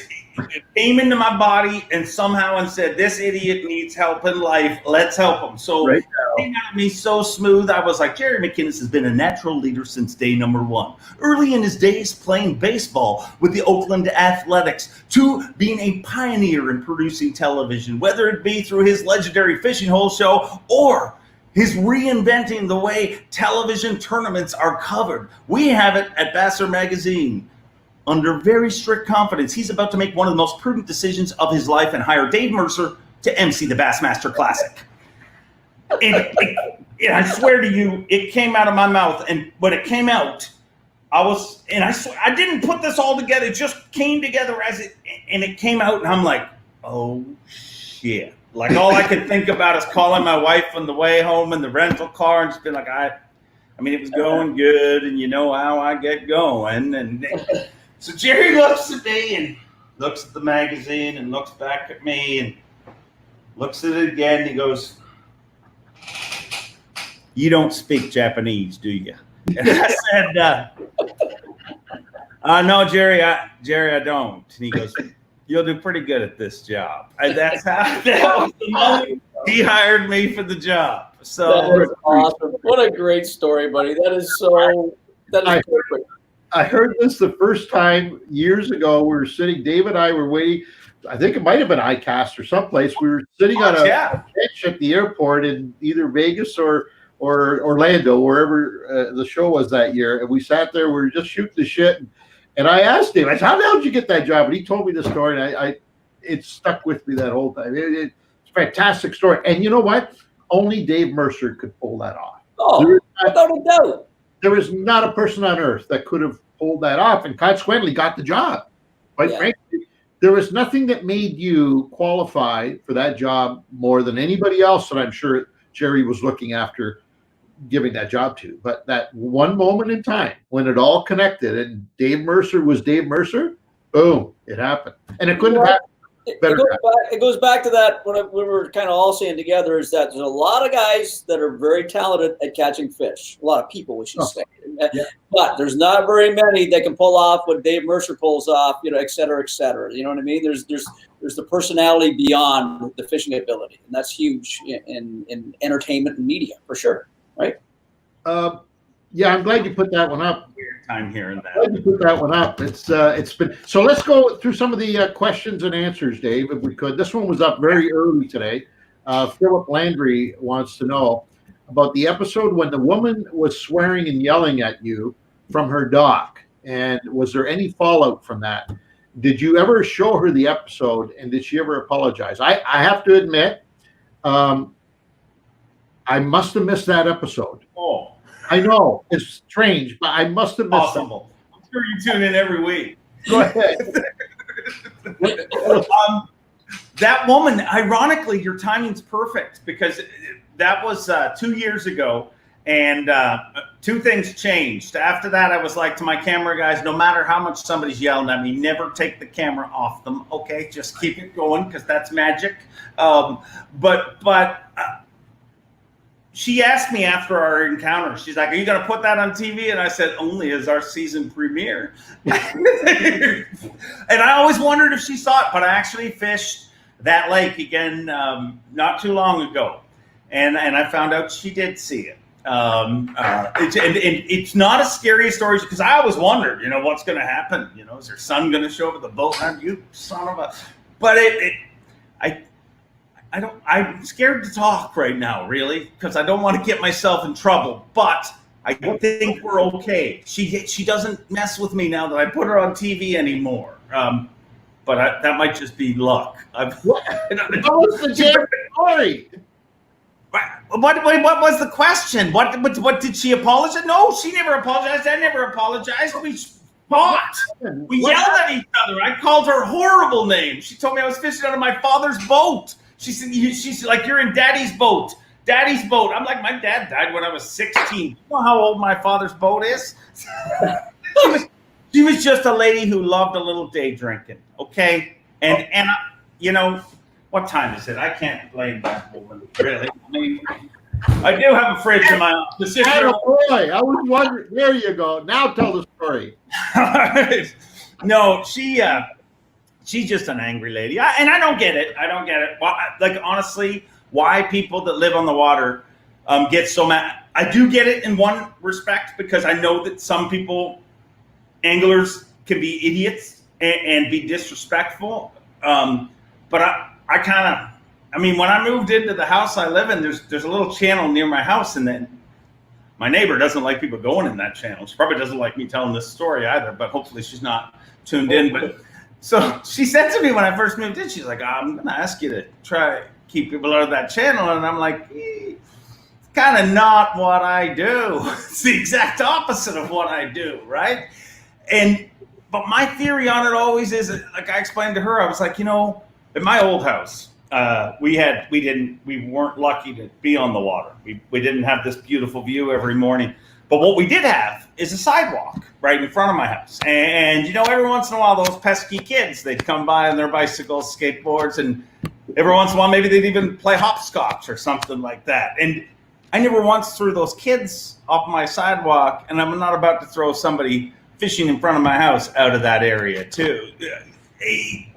I don't get the anger. You know what I mean? It's of all time, but I also I can get it, I guess, because some people are idiots. If you ever snag your bait, get it back. Don't be an idiot. Don't be scared of the person in the dock. I've done it, and I've said, "Excuse me, sir, I hooked your dock." The response is not good. but I'm not going to leave it. I'm going to get it off and get it back. But she was just a day drinking. All right. Obviously, you don't want to tell us the whole story, but that's cool. That's pretty much Ever decent? Yeah, right. I had 2 sips and already potty mouth. If your show ended, and I hope it keeps going for a long time, would you focus more on your YouTube channel? I don't know. It's funny. I actually wonder if you look at like a lot of the stuff we did years ago, we were very heavy on YouTube. And when I got the job at Bass, I scaled that back. And I was joking with the guys at Bass. I'm like, you sons of bitches ruined my career. I could have been a governor right now. But I think that we all, you guys are a prime example of it. At one time, you got your message out through VHS tapes that were, I think, you had a monthly subscription VHS tape that would show up. So I think one thing about all of us is we're always going to continue to embrace different ways to get our message out, and YouTube is here to stay, obviously. So sure, yes. I'll add something to that if I can. Do you think television? If I said to you, what's more important to you, television or internet, at this point? Because I'm wrestling with it. I'll be honest with you. We're right in the throes of having to make some major decisions. Not that we're going to end one or the other, but we have to make some decisions as to what direction we're going to invest more in. And it's a difficult one to answer at this point. So I'll ask you. I agree. I don't know what the answer to that is, and it's a wrestle that we're having too. Where I look and I'm going to tell you, sponsors are very into online, into social, into immediate reaction, but I also think that TV is a very important medium, and I also think that every show is different. At the show that we produce, I want it on TV. I'll be honest. Until streaming changes, it's not. There's different shows out there. You know what I mean? Like for example, if this was our show, if this right here, it wouldn't matter to me. But because whether you're watching this on your phone or you're watching this on a big screen TV, you're having the same experience. I don't feel people watching on their phone are going to have the same experience watching our show than they are sitting on the couch. And I believe the same can be said for you guys. People that spend a little bit more time in production and really trying to paint that picture are more apt to be on TV. But I don't know the right answer for that. I think if I did... I'd like to add on what Dave is saying, because his show, I'm sure everybody's seen it, but if you haven't seen it, it's very well produced. And that's one thing we pride ourselves on the Fishing Canada show is the production quality. We know it's good. We were very proud of that. Dave's show is very well produced, and it doesn't need to be that well produced for YouTube. I'm going to be honest. That's you look at the YouTube stuff that's out there, and I don't think you don't, Ange. You really don't need invest that much money into it to get a good product. In YouTube, I think you just have to have a good personality, do certain things right, but you certainly don't have to go to that whole production value that we do. And what Dave's saying again, the big screen says it all. 50, 60, 70 inch screen. Okay, you're shooting it in 4K, or you're going to shoot some good cameras versus a little GoPro. You know what I mean? So we're putting a lot of effort towards the TV end of it, and that's for our TV audience that's been there forever too. And then Dave's newer at the game, but he's still got a good sized TV audience. It's pretty hard to give up on that too. Yeah, and it's I don't know that I think that it's changing so quick though that could there be a service in a year where there is no need to be on TV because I can click on my phone and it'll actually mirror on the TV and it'll be just as good a quality and everything. Right. I asked that question to every television channel we work with, and I said, why do we need to be on TV every year? Because to be honest, everybody wants to sit at home and be like, man, I'd love a fishing show. If we showed you how much we spend to have a fishing show every single year, I could buy a lot of Facebook ads and a lot of YouTube you got that right. Let's work together. We talked about this earlier. So if we're going to do this, let's all get together and get everyone following us. Is that I cool? know that. Is I like that. Mr. Mercer, are you proposing collusion? No, I'm just having beer. That's all. I know. I just said I didn't mean. I just meant that we should all be. Let me ask you a question. Let me ask you a question. Pete just said, and he's right. I'm the stumbling block here in this company in terms of broadcast versus internet, right? Because I'm a broadcaster. That's what I do for a living. I've done that for almost 40 years. I have a very difficult time still to this day distinguishing the difference between broadcast and internet in terms of the product. So in as much as Pete has embraced the concept of grabbing, a piece of equipment from our production room, and go out and do something on his own with that camera, I haven't embraced that yet. Because to me, whether it's broadcast or on the internet, we have to do a show, damn it. And the show means that you got to have a couple of technical guys there with cameras and drones and I haven't quite embraced that yet. I'll be frank. I'm struggling. I'm struggling with making that transition, and that's why I wanted to ask you. Different. Can you see that happening? That we go from here to here, and if that's so, are you out there with a little GoPro camera doing that, or do you need to drag that whole production thing with you, like I'm struggling with? No, I've always had GoPro. I mean, honestly, I'm a weirdo that way. Like a lot of the underwater stuff in our show. I mean, most of it. Trust me, I'm not taking any credit for anything you see, but there's a lot of the bait eating shots. Like if you look at there's a new Berkeley commercial with some really cool underwater eats that everybody will see it. All those eats were stuff that I actually shot. So I actually am that weirdo that I don't have the talent and ability to produce what the guys that I work with do, but I love to be able to contribute. You know what I mean? Because while I may not be as good a shooter as those guys, I do have I will sit there and mess with that fish for 4 hours to get the shots. You know what I mean? Yeah. And I get up. Believe it or not, that's one of the cool, to me, like if I hired as a underwater videographer, that's something I could do. You know what I mean? Like I really enjoy doing it. But I think that Pete's correct, and I think you're correct at the same time, but it's an argument because there's as many people, if you look at the case, there's as many people that you can overproduce for YouTube. You know what I mean? Like if you look at the really good content, a lot of times there's a pushback there where people are like, well, no, this isn't YouTube content. This is repurposed content. So I do believe there's a more genuine, more scaled down approach to YouTube. People are more concerned with you. For example, the way I just answered this question, that wouldn't air on TV. You know what I mean? I probably wouldn't show this pause and me stopping, thinking that'd be all cut out. And it would be, but in an environment like this, you're allowed to be more genuine just because you're not to the time restrictions and stuff like that. So I think YouTube, it doesn't have to be fancy, but it has to be more genuine and it's all about timing too. Timing is a big thing with that too. Yeah, for sure. I have a question for you, and it might not apply to you, but I will ask it anyways. Do you ever say to yourself, man, I was born in the wrong country, because if I was born south of the border, I'd own that country right now. But being a Canadian has kind of kept me back. Well, I was actually born in Ireland, so I mean, well, you know what I mean. No, the truth is, actually, here's funny. You want insider scoop? My parents, I was born in Ireland, lived there till I was 5. Not a lot of people know that, but my parents, my mom was Catholic, my dad was Protestant. I always tell people that made us Canadian. But before, good one.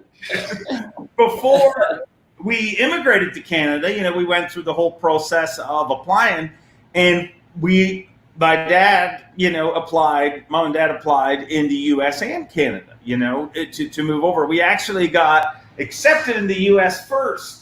And my dad was going to, how weird this is, we were going to move to Florida.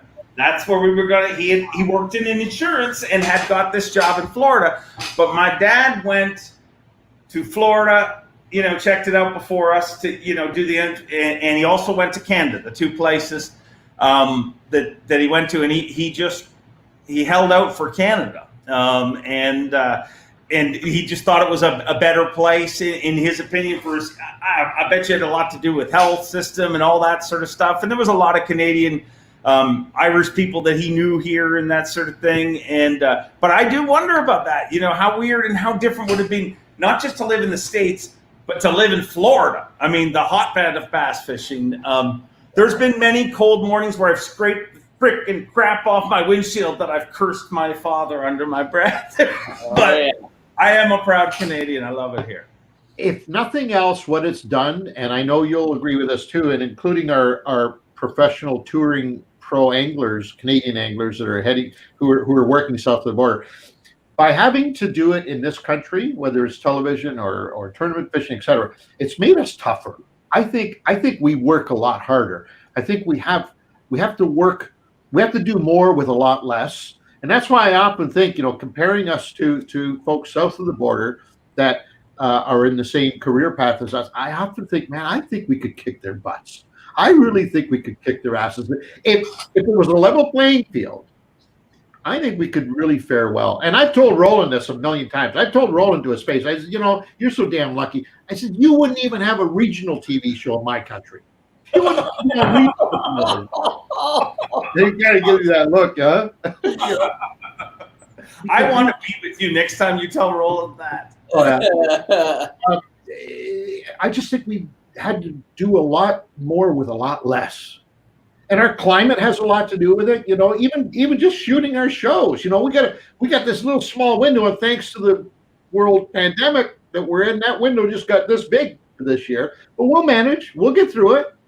And the multitude of species too. Remember that? Like, they can shoot bass, and 80% of the people watching their shows are like, "This is awesome." We got a bunch of different species. We got a Bill Dance. Does that say it all? I mean, let's be honest. You know, I love Bill to death, but holy smokes, you put him anywhere around the Great Lakes to shoot a TV series, he'd be in big trouble. Wow. You know. You know what I mean? There's also the fact, like they said, the species list. So we're gonna do 5 walleye shows in a season. I don't like walleye. Why are you guys always doing walleye? I'm a bass. Well, there's bass. Jeez, everybody catches. They're all U.S.'s bass. Carp. What the hell are you doing? Carp and shit. And you put a garp fish in there too. What is going on with you guys? How many times have you said that about us the last few years? I don't watch your television show. So. You read the headlines. I'm sure you read it. How many times you said those Fish in Canada guys are doing carp? I'm like, what's up with that? Oh, we did carp though too. I'm not a proud man. I mean, I'll go carp. I'm not afraid of that. But the one thing I will say is we do. You're right, Pete. Like no matter what you do, you're going to get bitched at. You know what I mean? Somebody's going to be like, well, you know, you go out west. I love the fine folks out west. But okay, I finally go out west. I'm going to go out west and I'm going to shoot a show. And then I just pissed off way more people because I went out west and I fished a different way than they like to fish.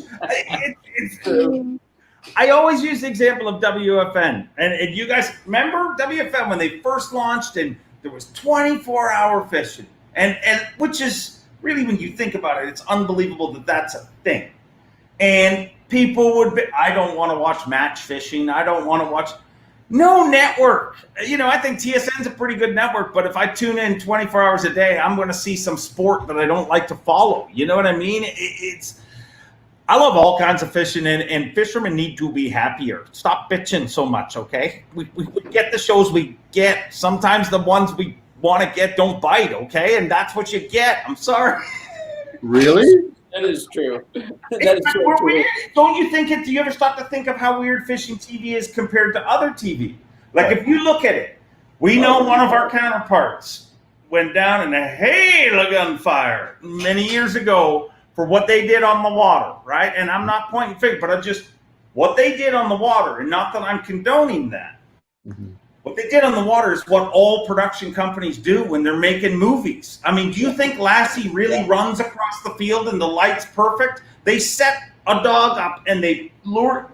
So fishing shows are made under a whole different standard. You know what I mean? Like we have to. It's live action, really. You know. Are you saying the Dukes of Hazzard didn't really make that jump with Oh no, they did. They did. Oh, They okay. did. Daisy Duke wasn't wearing those shorts? Damn. Steve Hussey, he says, I like the idea of seeing the cameras in the boat as you film. That's yours. See, there's your little niche, okay? We talked about that. That's yours, by the way. When you do a boat-to-boat shot, the camera is in the shot. Was that your idea to look more like a straightforward timeline, or how did that happen? Because that's weird. It's weird. I guess I was lucky to sit and watch with you guys, obsessed with Bob Azumi. Like when I was a little kid living in Whitby, I used to take the GO train to the Sportsman Show every single day and watch the seminars over and over. Like I'd see the same freaking joke at the same pot over and over, but I was just that obsessed with it. But growing up, one of the things that, when you're a kid and you're just like, man, one day when I have a show, I'm going to do this or I'm going to do that. And we kind of early on, we were like, let's not hide the fact that we're shooting a show. We're making a show. But the way I talk to the camera and everything. And if you look now, it doesn't seem that different. But I remember Bob Azumi said it to my sponsor. And I will repeat the comment. After we had our big premiere at AMC, and I think our show did change some things. I think everybody's show has made their mark, but I think a lot of shows were there wasn't a lot of movement at that time, and now you look at shows what they are. But I remember we had our big AMC thing, and me and Zumi had a sponsor the same. And they, said to Bob, obviously Bob said, how was Mercer's premiere? And they're like, wow, it's a great show. It's pretty cool. A lot of different angles and different camera people and stuff like that. And Bob was like, well, if he had one good camera guy, he wouldn't need two. Since that day, Bob's still searching for a good camera guy. Sorry, Darren. That sounds very, very, very likely that he said that. That's Bob, right? I wouldn't say it if he didn't, dude. I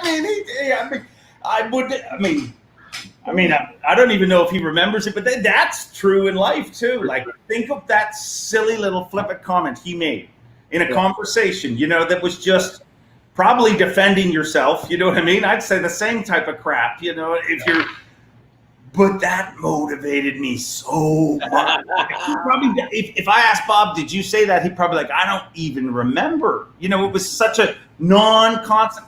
But it just shows you how little conversations in life, affect people. How they resonate, yeah, for sure. Daryl Cronzy. Oh, DC. Before we go to, there's a question. We'll go to that after. Let's hit DC first, then we'll go to that question. Daryl Cronzy. You need one in each hand, David. What about him? I'm asking. I'm just throwing that name out there. Just throwing a name out there? Just throwing it out there. Daryl Cronzy, speak. Okay. Daryl Cronzy, I really honestly didn't get to know Daryl very well. I got to spend a little time with him. When you guys were all getting rich from that Ontario deal, I got no part of it, but I was sniffing around that money. I wanted it so bad. But Daryl Cronzy, I spent a little time with him there, and I spent a little time with Daryl.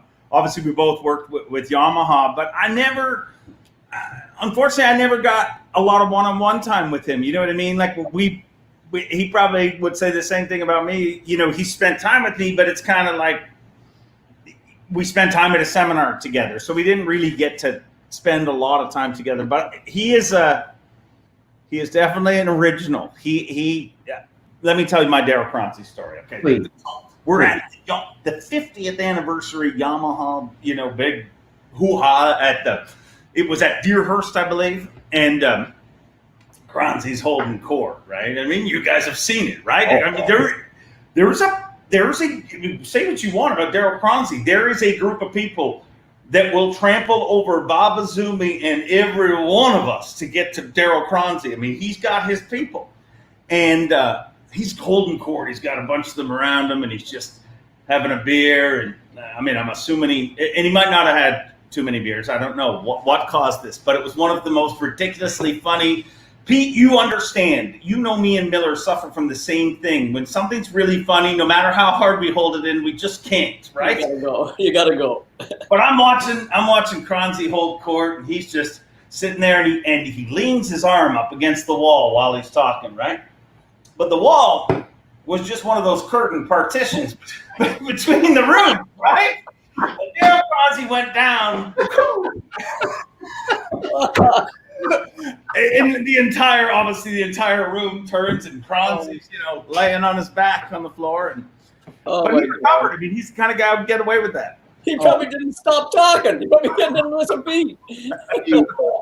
He is the funniest man to spend any amount of time with that I've ever met. I mean, it's just nonstop. But I said earlier on about how I think everybody in this industry, they're all special characters, and they are. And Daryl's just one of them. I mean, he might be the biggest character of all of us, but there are just so many special people in this business, and it's just a shame that we didn't. You just said I didn't spend much time with Daryl, and it's a shame because you would have loved him, absolutely loved him to death if you got to know him. You know what I mean?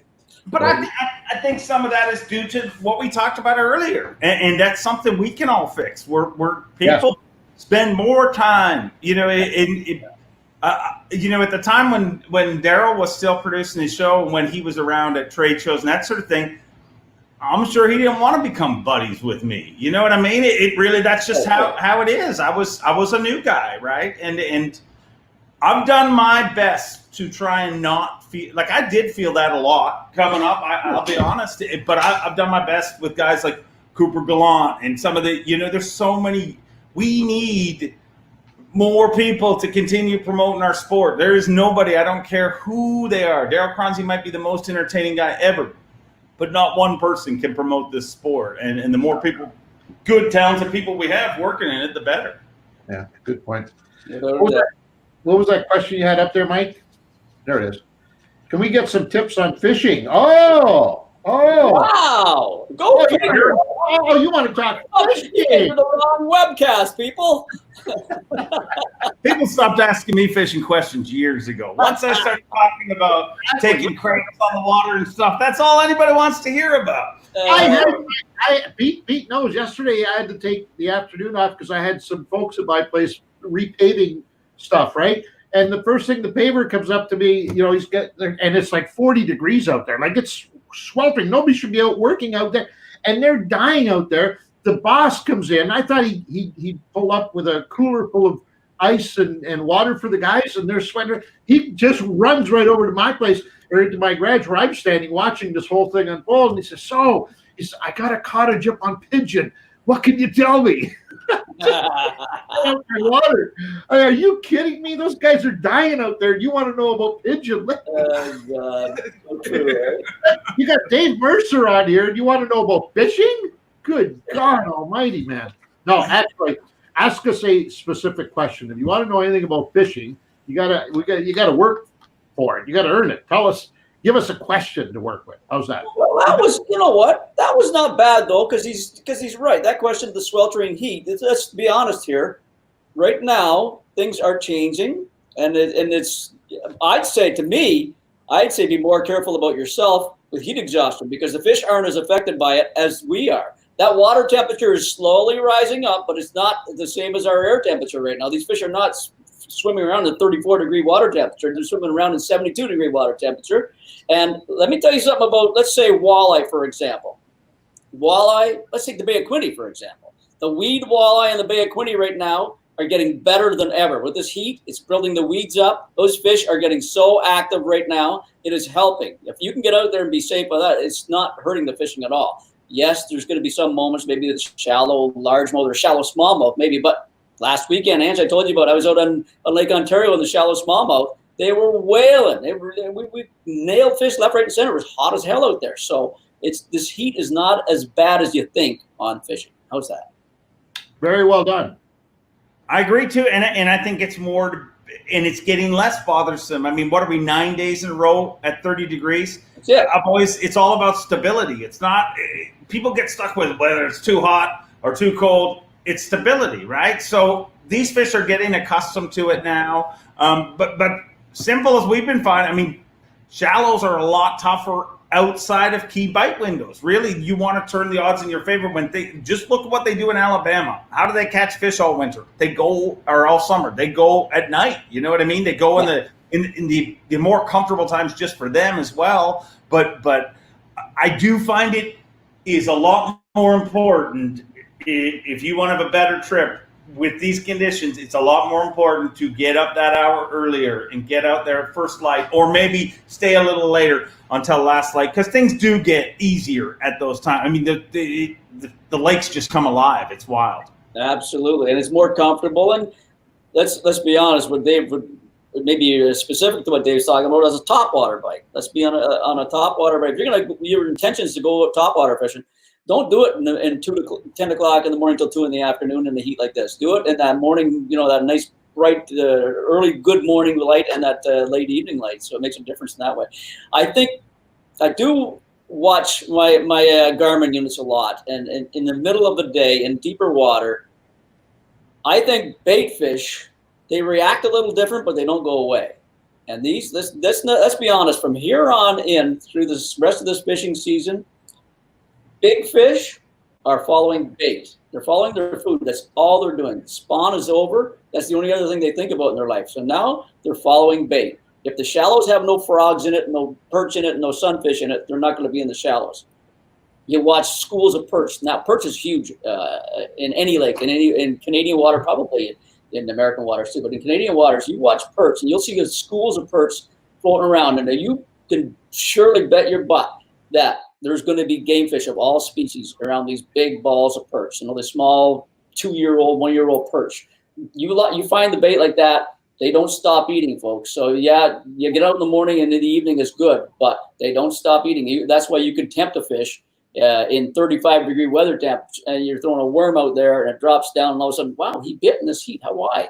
Because he's hanging around a bunch of food and he's giving her. So use it to your advantage. But like Dave said, get out in the morning if you can. And don't get intimidated by what your graph says too, because that temperature drops a lot. I think that people like Skugog, the water temperature is 86 degrees, and people think that that's the whole way to the bottom. And Skugog's a very shallow lake, but it is amazing how much temperature drops as it goes down. It's a lot more hospitable than you may think. And when you really look at what these fish live through, the heat they're kind of like us. We're all like, oh my God, it's hot, but I'm not going to complain because I didn't have to scrape my windshield this morning. That's it. That is it, for sure. You live on Skugog. What's been the aftermath of the moratorium on walleye? Has it changed anything? Aside from people not fishing for walleye, but is there any feedback? How are they accepting it? I think that I'm seeing more walleye just this year alone myself, just coincidentally catching them. I'll give you my honest opinion. And it was funny because I was fishing with a buddy yesterday and I explained this whole theory to him. And he's like, you should do a video on that or something. And I was like, maybe I will one day. I've never talked about it publicly. But I think that the reason that the walleye have such a hard time on Skugog is a reason that nobody's addressing. Everybody has blamed it on many different things. Cormorants. People have blamed it on crappie. People have blamed it on over-harvesting. I think it's all water level, guys. That's my honest opinion. And the reason I came to this thought process is, I've lived here for 2 years on the water. And one of the nice things about being on the water is you're always checking on things. You're always just aware. It's your front yard, right? So when the walleye were spawning, we lived on the water, and I said, I want to see them. So I would torch them, right? I'd go out there with a torch just to see their eyes. And that was a way to kind of see. Well, I went out like 3 nights in a row, and I didn't see one walleye. And I was like, this is ridiculous. They should be here. This is their time. And I finally saw them because they were right below me. Where they were spawning, was startling shallow. You think they're going to be out a little bit, but they're literally right on the rocks. And if you watch what happens with our water level, I honestly think it is the number one reason that our walleye fishery gets screwed. And that's why we get a good year every once in a while, because they keep the water level. But the walleye spawn, they open the locks, and before those eggs hatch, or maybe they're just fry and they haven't had a chance to get they suck the water back out. And even if they don't go dry, I mean, they're in this much water and they're gone anyways. I really think that, I mean, if I had all the money in the world, the easy way to prove it is just leave our water up for 3 years and let me see what happens. Because I see 30 and 40 of them spawning in front of my house on a given night. And if you know, maybe I shouldn't have said that. There'll be all sorts of people in front of my house now. But so if you add up that number, I don't know how many I should have seen. Like I wasn't looking at them 10 years ago, but I do think there's more to it than it just went bad. You know, because why didn't it go bad in all the other lakes? Has it dropped by the year though, Dave? Like on an average, as like 20 years ago to this day, or has it always sort of stayed the same levels every year ish? Like at least at the spawn, let's say. The water levels, you mean? Yeah. Oh no, they're dropping more and more. Like the water levels, that's a big story right now. You go, everybody in Scugog's going nuts because the water level right now is as low as it should be at the end of the year. You know, when you show up here in September and they just opened the locks a couple of weeks ago. I mean, you literally can see it go down by the day here, which is fine now. You know, they're all done spawning and everything's, you know, the fish can move out and that's fine. But it's those key few weeks early in the year where I really think our water level, I mean, it might not be 100% the reason, but that makes more sense to me than the other stuff. You know what I mean? Like all those other lakes have crappie. All those other lakes have cormorants. Oh yeah. So it's a good point. Just that simple. Yeah. Good point. I can't believe that for people watching, I cannot believe the fluctuation of water levels we have here in this part of Ontario, from like the Haliburton area and down, it trickles down right through to the Bay of Quinte. I mean, my father-in-law has a cottage on a lake that literally drops 5 to 6 feet by fall. It is way up at a perfect level in the wintertime and in the springtime. And by fall, you could hit every shoal that was 5 feet under the water before you'd see them sticking out of the water. So it's, I don't know if it's ridiculous or not, but it certainly is weird, and it can't be really good for fish and fishing, like lake trout and fish like that. These water levels, it's concerning, but they do it for a reason, right? It's to keep it alive. It's not something that just started, by the way. I mean, it's been there ever since they started building obstructions on waterways, dams, right? But I think what it is, the last probably 10 to 15 years, we're noticing more because we understand more about it. We see it more. We complain more about it. So it seems like it's being done now, but it's not. This is not something new. No. My question would be what would have happened if they never did it? So my father-in-law's lake, for instance, they never built that dam there to feed wherever it needs to feed. You know what I mean? That lake is never going to overflow. It's not going to go too much water in it. It's a natural lake, right? It's like all the other lakes that don't get drained out. I just wonder, you know, the whys, what kind of government decision was to drop all these lakes? Like what the hell? There's a lot of lakes that drop money industry. Because those dams were put up to feed industries that needed water to perpetuate their business. It's all that is. It was not done for the fish or us. It was done for that. Right? It's all business. And now a lot of those industries are gone. So the question would be, well, why not just open them all up?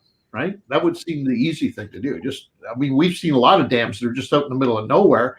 And you wonder, what's this feeding? What's the purpose? And chances are it might not have a purpose today, but it's all part of that system, right?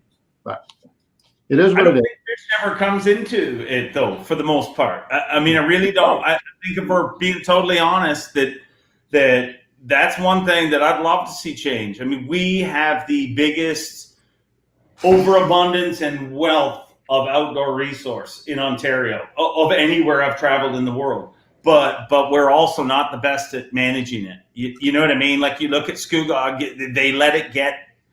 That was happening for years and years and years and years, and nobody did anything. You know, it's not managed. You know, and then they shut it down. And as you guys well know, they put a moratorium on things. You know, it generally doesn't open 2 years later, 3 years later. You know what I mean? Like, I would have loved to see what would have happened if Scugog had embraced the slot limit like Balsam did and stuff like that. Like, because Balsam is a phenomenal walleye fishery now. Flourishing right now in all species too, right? Yeah. So it's probably helping everyone. Bigger lake, bigger. I mean, there's a lot of things that can be said about Boston that Scugog doesn't have, right? I've always wondered about Scugog, anyways. I mean, I grew up on Scugog, and it's always intrigued me as to how it could keep producing year in and year out. Just keep producing when it's such a shallow, relatively small body of water, closest to the GTA, 5-6 million people. And yet it just kept churning out fish after fish after fish, including walleye. And then all of a sudden, boom, something happened. And as they say, what freaks me out about that lake more than anything is the amount of muskie in it. That lake, you think that sweltering heat of water in a shallow lake, you think, no way. I think, hey, Dave, you live there. You probably see muskie after muskie. You lose bait after bait. Probably when you're fishing bass, it's probably incredible, I would imagine.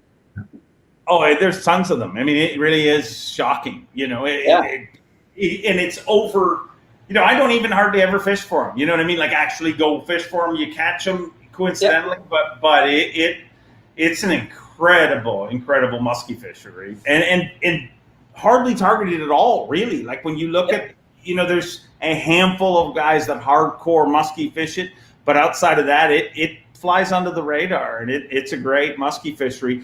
The other thing that's changed with it, though, too, big time, is watercolor. I mean, if you look at it now, it's clear. I mean, I'll text you guys, once we get off air, I'll text you guys an underwater video I literally shot yesterday. And it's gotten dirtier now because, the water's so warm and you wouldn't think it's on Scugog. You know what I mean? Really?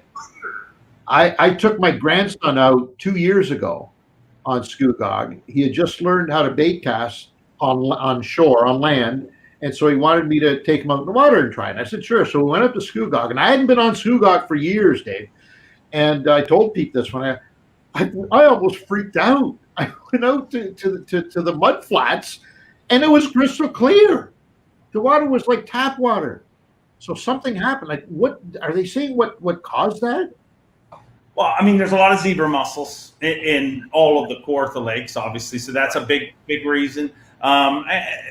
There's a lot of different pointing, you know what I mean? The Lake Scugog stewards and people like that are doing lots of study, but the phosphates, and they're blaming it on a lot of things. I mean, man is, the lake's feeling its impact from mankind, basically, is what they're saying, and it's tilting in some ways. But I mean, I think that my take on a lot of those things, like think of even my time in the industry, how many things we've heard about that were going to destroy fishing, zebra mussels, gobies. It was everyone. We don't give nature enough credit. You know what I mean? They adapt, remember how long ago was it that everybody was saying there was no walleye left in the Bay of Quinte? I mean, there was none. They were gone. And I was on the committee, the fishery advisory board for that deal, and because they were proposing a moratorium, as you know, and so the government at the time brought a bunch of fishing people together, not scientific people, not people who lived in the Bay Area, but just people who understood fishing, and they put us on a committee to study it before they shut it down. And as Pete knows, we spent 6 months working at this on a regular basis, and we finally come up with the conclusion there was more fish there than there ever been before. The problem is they had not changed their method of counting. That's right. So they were counting the same places that the nets were for years, not moving those nets each year. Even after the zebra mussel thing happened and the water cleared up, as we just talked about, Scott, they just kept putting the nets in the same place, and there was fewer fish coming back. They moved the nets 50 feet farther away from where they were, and they came back and said, we got more fish than we've ever had in our history. So sometimes it's not what it seems. That's the other thing about nature. She takes care of her own, and in ways that we can't even start to understand. But that was a great case in point, Bay of Quinte. And today, Bay of Quinte, I mean, as you guys know, it's every bit a walleye factory as it ever has been. They move. Fish move. Surprise. They change, like I always tell this silly story about the dudes you run into at the boat ramp. You guys run into them all the time, and they're like, it sucks here. I fished that point in the 50s, and I'd get a limit. I fished in the 60s, I'd get a limit. The 70s, maybe you just should change. I mean, you had a 50-year run. You're good. You had it.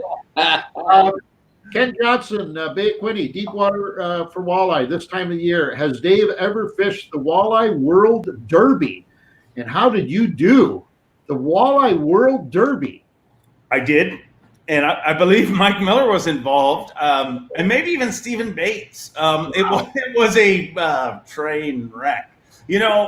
Sometimes you get ready for a tournament and you plan it in your calendar months in advance. You pre-fish, you do all sorts of stuff. And then sometimes you're just like, hey, let's go do that Walleye World thing on next Friday night. And we showed up, and I don't think we caught a fish. I almost got in 3 fights at the boat ramp. That was back when, like, everybody would be, like in that one section, like when you look over the 401 in Trenton and you look and there's just boats everywhere, like boats were banging. It is the most bizarre thing ever. I don't know if I know it's still as big. I would hope that people have spread out a little more over the years, but I haven't been in years. How about you, Pete? Oh, yeah. Well, if it's the opening day derby he's talking about, right? Is that what you're talking about, Dave? Yeah.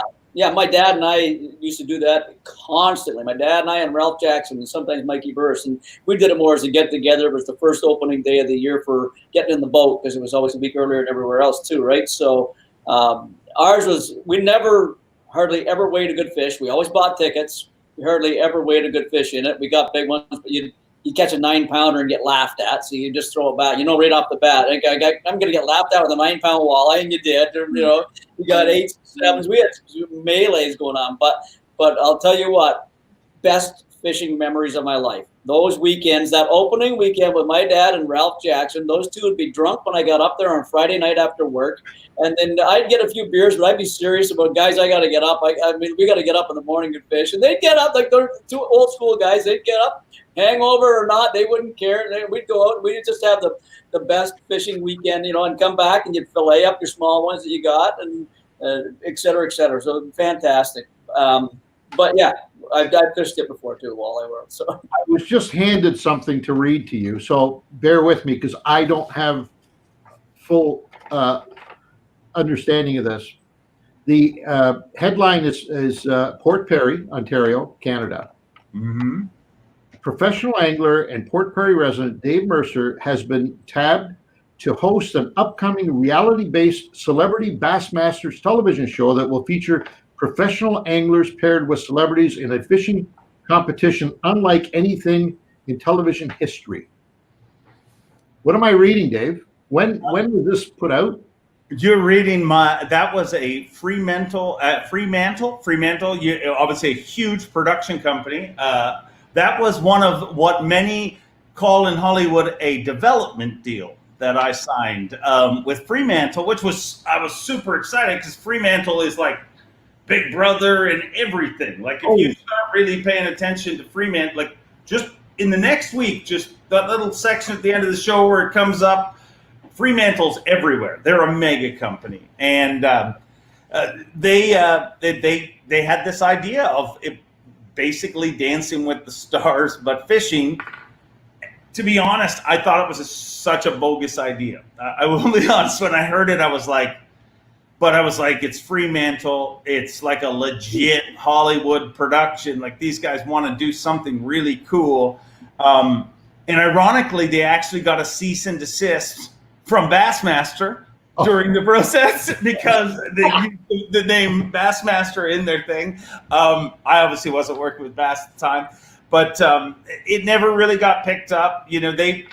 That's kind of the Hollywood. You feel when you go through that process. I feel for actors, and because our world in TV, that's real. In my head, I'm like, that's kind of you're making real TV. You know what I mean? You're not, but you also feel you're not in control of your own destiny. You know what I mean? Like it's somebody else pitching it. It's somebody when you guys go to meet with partners or meet with a new network or something like that, they're judging you. The Fremantle deal was just so big, and it was just such a ridiculous, like it was a legit Dancing with the Stars plan. And then what they were going to do is just get different Hollywood stars that are into fishing, and they were going to fish. And I was going to be the host / they were going to live in a camp, like in a log cabin somewhere, and we were going to bring in different pros, and they were going to teach them how to, hook set and how to do different things. And like, as much as I thought it was bogus, I did think it was kind of like, as an angler, I'm like, it's a little hokey, but some of that stuff gets mega popular, and I'm like, if I can be part of this, I'm all in. But unfortunately, all I got is a free trip to LA. What is your funniest or most interesting network story, if it's not in fact that one? Because I think there's some great stories that when you involve network executives, there's some great stories that we find we take part in that are just hilarious or intriguing, if nothing else. Yeah, I agree. I totally agree. And I'm trying to think of one. Like, there's some weird, like, nothing. Like, I remember years ago when I had a goatee. A guy that you probably dealt with, and we all dealt with, told me I had to shave my goatee because people wouldn't trust me if I had a goatee. And now you look half the world, like, every one of us has got facial hair. But at the time, I'm like, son of a bitch, I will get rid of it. I mean, I shaved right down to the toes, whatever it takes to make it in this job. There's a lot of weird, some of the weird things that behind the scenes have happened at Bass over the years, because that's kind of, you got such big production, ESPN folks and stuff like that. And some of it wasn't even stuff I was involved with. Some of the crazy things that non-fishing people like throw out. And I didn't even know the producer's name, so I can't get in trouble for telling this story. But I know Tommy and Zona were there, and they've told me the story several times. ESPN owned Bass, they were, trying to do all sorts of different things. They did a ton of incredible things, but they did some hokey things along the way. You know what I mean? Which most if you hired me to work at a different sport, you know what I mean? Like, we are always very protective of our own thing. But one of the best stories I ever heard, when Zona told it to me, he was like, so we had this producer, and he's like, guys, I got a great idea. And they're like, okay, it's going to be for the Classic. Just imagine it. Classic blast off takes off in the morning, and the boats go, and KVD's gone, and so-and-so's gone, and it's amazing. But then, you guys pull around the bay, and lo and behold, we have a surprise competitor in the Bassmaster Classic. It's Troy Aikman. The idea at the time was just that we'll get some sports celebrities and just let them fish the Bassmaster Classic. And I mean, how bad could that have worked out? Oh, that's hilarious. One of my funny stories, I'll just throw this one out at you. It was years ago. I was on the Canadian Advisory Board for TNN, and they were trying to, at the time, NBC was looking to buy them out and bring them into the NBC fold and stuff. So they hired a bunch of Canadian people to represent them in Canada and as an advisory thing. But anyways, the story is they finally get bought out. They finally, NBC finally pulls the trigger on the deal. And this story is told to me by a very dear friend of mine. His name is John Gillespie, but he's gone on to do great things in the U.S. in our industry. But he was with TNN at the time, and he says it was the weirdest thing. He says they invited all of the executives from NBC to New York to sit down with the new family, and they invited us all there for a couple of days, and we went in there and they wined and dined, and then finally we had this very formal boardroom meeting with all of the new NBC folks that were going to work on the new TNN. And he was sitting beside this young lady, and she leaned into him and said, Mr. Gillespie, I really admire you. We're so happy that you're part of the family now. And listen, I just want you to know we're not going to infringe on, you guys built TNN, and God, we would never think of, changing it or anything. It's just fantastic. We're just so thrilled that you're here. She said, but there are a couple of questions I'd just like to ask you before the board meeting starts. And John, well, young lady, yes, how can I help you? That type of thing. And she says, it's about the bull. Totally see John's voice and everything is perfect for the. If you don't know John Gillespie, Google him after this. It's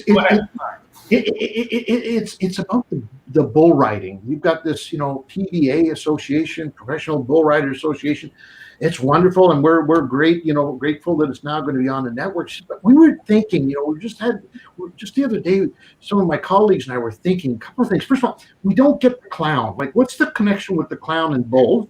We don't get that. And the second thing is, we just feel like the most exciting part about what you guys do with that is too short. Like 10 seconds riding their bull's not enough. I swear to God. That is true. Oh my I'm God. not going to argue. Bull riding for a minute would be pretty badass, guys. My career may last 2 events, but that's some of the things that happen behind the scenes with TV executives. They don't know anything about the event. They just know about audiences, right? So why can't we have more of the good stuff? Funny enough, TNN, I don't know if you know this, but I was almost on there. Not when it was TNN. 2 channels I was almost on. I had a contract with ESPN2 to bring Facts of Fishing to the US, but then I got a call from them and they said, we just bought the rights to English Premier League and our fishing block is going to get preempted 80% of the time, but they were warning me because we'd be a new show, so obviously we couldn't do it. So this is how I almost was on TNN. So I was destined. I'm like, I had the contract in front of me. I was so excited. I couldn't wait to imagine what your face would have been like when that press release went out. Dave Mercer is now on ESPN2. I was so excited. You'd have given me a heart attack 25 years earlier. So I had the contract, so it felt like it was done. And when it fell apart, that stuff to me, really, I am a very passionate person about everything. So when it fell apart, I was really upset, right? And I was like, and I'm very much when something falls apart, I got to fix it. Like, I don't rest. It's horrible. It's a horrible thing when you get in an argument with your wife, but you always want to settle it. And she just wants you to leave her alone. So then I get this contract. It falls apart. Nobody knows. Like, nobody, I didn't even get the chance to get in the hole around the industry. So I'm like, I'm going to get on another US network. So I start calling them all. And I end up talking to this wonderful girl, Christine from Spike, which TNN became, obviously. And TNN was in 100 million homes in the US. It's a giant channel. And I'm talking to her. I'm like, we want to do a time buy. We had a deal, and I think it'd be great with you guys. And she's all in, and it's going good. And I said, okay, well, this is how much airtime we'd want, and what would that cost and everything. And she said, well, let me put it together and everything. And I'm like, okay. So she calls me. She said, like, I'm putting this email to you, and I'm like, well, let me know what are we looking at? And she's like, it's going to be like $50,000. And I'm like, we can do this. We can do this. I'm going to be on TNN. It's all coming together. And then the freaking email came through, and it was $50,000 an episode, and I was airing 3 times a week. It was like $2.8 million I had to pay to be on friggin' Spike TV. So that dream fell apart. Huge. It would have been huge. That's funny. That's good. What else you got, Mike? Favorite line for Drop Shot? Favorite line for Drop Shot? We probably all have an opinion. David, you go ahead first if you want. I'm a braid fluoro guy, always braid fluoro, and I'm obviously I throw that Berkeley X9 with a fluorocarbon leader. Braid pound test leader. Generally 8 to 6. Okay. And which has dropped quite a bit in the last number of years, to be honest. At one time, especially on lakes like Erie, I'd go 12-pound test fluoro just because the abrasive resistance, and they didn't care. But I've found over the last number of years, lighter line, especially in those fisheries. And I think it's not so much the fish seeing your bait, Pete, where I think it's the action of your bait. If you look at a bait and how it floats and sits in the water on 12-pound test line versus 6-pound test, it's totally different. Just the suppleness of the line. Yeah. And well, you're bang on for, as far as I'm concerned, 6 to 8 would be the max.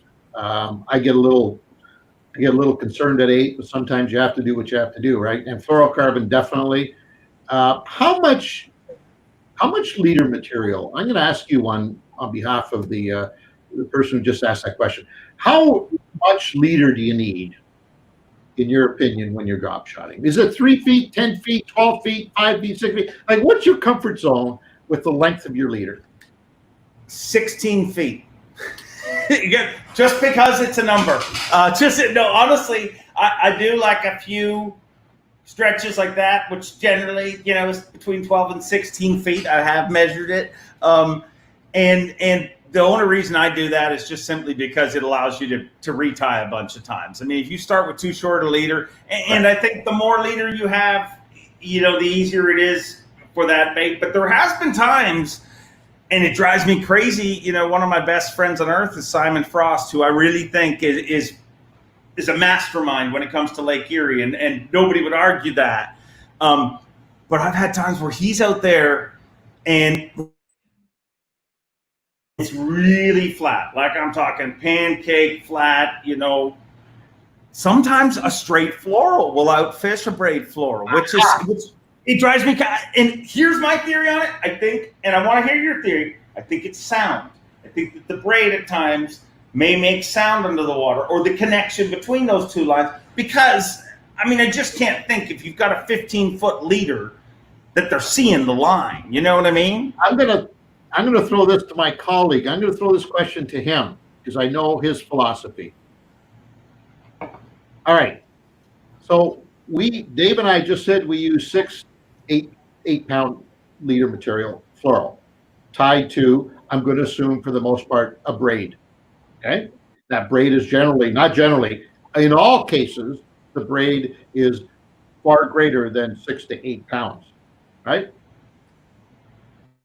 But if you really think about it, if you really think about it, if you're using 6-pound leader material and 10 feet of it, 8 feet of it, 12 feet of it, whatever it happens to be, and it's attached to 30 or even 20-pound braid, it's the old, the chain is only as strong as its weakest link.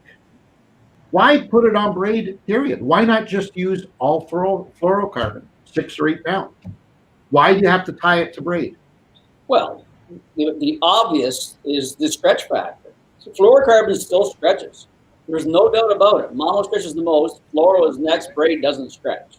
So if you're looking for a no stretch presentation, be it the bait or be it your hook set or be it fighting a fish, whatever you want your braid for, that's why you put the braid in there and then put the fluoro leader on as either number 1, a shock absorber, number 2, less visibility, or number 3, a combination of both.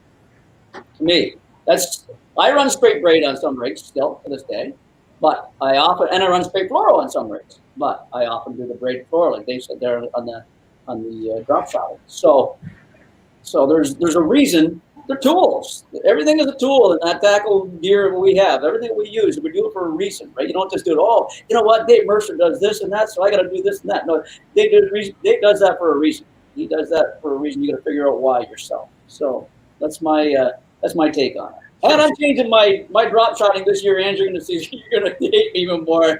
I'm going even heavier now. I hate it. I'm called a line buster. Okay, everybody watching here, I break more friggin' fish off because I'm an idiot. Like Dave's calling himself an idiot. I must set wrong or something. I don't know what I'm doing wrong, but I'm breaking line at the hook. I'm breaking line at the leader. I'm breaking line at the knot.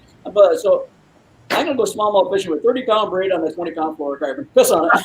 Why the hell with it? Just tie it to forget the fluorocarbon. Just tie braid directly to your drop. Straight braid. No, I was okay. Lake Ontario last weekend. I went out with the intentions of doing the white line thing. I had straight 6-pound fluoro on it first, right? To shake a worm, do a little shaky worm and stuff like that. Popped off first 2 fish instantly. Now there's zebras, etc., and on Lake Ontario, no matter how clean your line, how good, you're gonna get it nicked. So 6-pound rod in the locker. That's it. You're done. 8-pound. Okay, I got a 10-pound braid to an 8-pound fluoro leader. Pop, breaking that shit. It sounded like a Western movie. I was banging off the lines and cracking so fast. So I literally went to a 10-pound and a 12-pound fluoro leader on 10-pound braid, and I did it way better. I got lots of fish, and I went up on size. So what I'm going to do from here on in, and we learn something. People watching, we learn every day on the water. Still, we fish a lot, we learn every day. So I'm going to have 2 drop shot rigs from now on. I'm going to have my light one, maybe straight 8. I don't like 6 too much. Hands go 6. I will, but not often. And I'm going to do a heavier one, a 10-pound braid to either a 10-pound leader or maybe a 12-pound. That's it. To hell with you. To offset you, this year I'm going to go 4 pound. Oh, I hate you. Dave, he's nuts. He just loves this light line. He's got the spider thread shit going out there, and he's finessing. And I'm sitting there in a tournament, and I've got a net in my hand. And I'm saying, Angelo, it gets loose. You drag your feet. You drag. You did this. I'm crazy with this guy. Oh my God. Meanwhile, I pulled out very quickly. So we were fishing a tournament one time, and Ange says, "I'm going to run the boat. You're going to cast to the fish." It was shallow water, smallmouth. So I grabbed my bait caster with 17-pound fluoro on it. He says, "What the hell are you doing?" I said, "I ain't pissing around with these fish. If I get him to bite, he's coming into the net quick." So that was it. Go ahead, You might get half as many bites, but every one of them ends up in the net. I'm going to drag him into the net. He's not going to pull me away. I'm going to drag him into the net. That is it. Eric Anderson wants to know, would you use drop shot or tubes for smallies? And if I'm assuming what he means here, what would you use, since drop shotting is the most popular these days? He's assuming you're going to say drop shotting, but maybe not. Oh, I see. I see. I'll be honest. If I could use either or, and like if the fishing genie landed and said they're going to bite both of them the exact same, I'd go tube jig all day long. Just simply because it's a more solid connection. When you set the hook, you hammer it home, and there's just a lot of reasons that I'll go. I mean, if I'm largemouth fishing, I can throw a flipping jig. I'll always do that. And if I throw a tube jig for smallmouth, I'll always do that. They're very high percentage, set to land baits, in my opinion. But Pete said it a minute ago. Tools. I say that all the time, but it really is how people need to think of lures. Like when you're asking that question, when I hear that question, it sounds like somebody's like, "Well, which is your favorite?" But it's not about that. It's about what the fish's favorite is. You know what I mean? And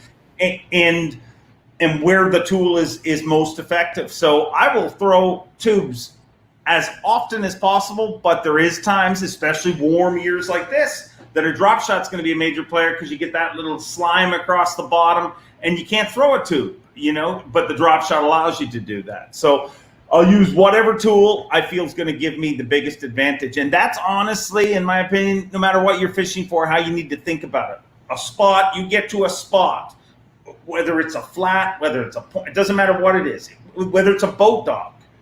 Your thought should be, okay, what's the best way for me to effectively fish this? Not what I think that so-and-so's catching their fish on, not what I think that, but how can I best fish this? Because if you can best fish it with a spinning rod and a, Shaw Grigsby hook, tube rig, skipping it under, if you can get that bait under there better that way than you can flipping a jig, you're an idiot to throw a jig, unless you're just doing it to learn. You know what I mean? Think of baits as tools. Those guys working at your house the other day, they don't have a favorite tool. That's my favorite tool for rolling the stuff out, but it sucks when you got to clean up that tool. You know what I mean? Like a hammer's great for hammering, but it sucks for sawing. What's Dave Mercer's biggest weakness in terms of fishing skills? What's the one thing that Dave Mercer says, "Man, I wish I could blank better than I do"? My ability to commit to one area. And that was my biggest weakness as a tournament angler. And that was somebody who I got to sit front row. I got to sit front row for a lot of folks over the last number of years, obviously with Bass, but a guy we talked about, Mike Miller, there's a dude who I've sat and watched. When he went up to fish Kenora with Andrew Kolpak, 2 months before the flight left, he pointed to the bay on a map at the Toronto Sportsman Show, on a map that he didn't even buy, but it was sitting, it was on the wall, right? Where they use the map. And he's like, "That's what we're going to win this tournament." Didn't win it, but he top 10'd it. And he had an incredible ability at that. Where me, when I look back at my tournaments, I did best when I had the least.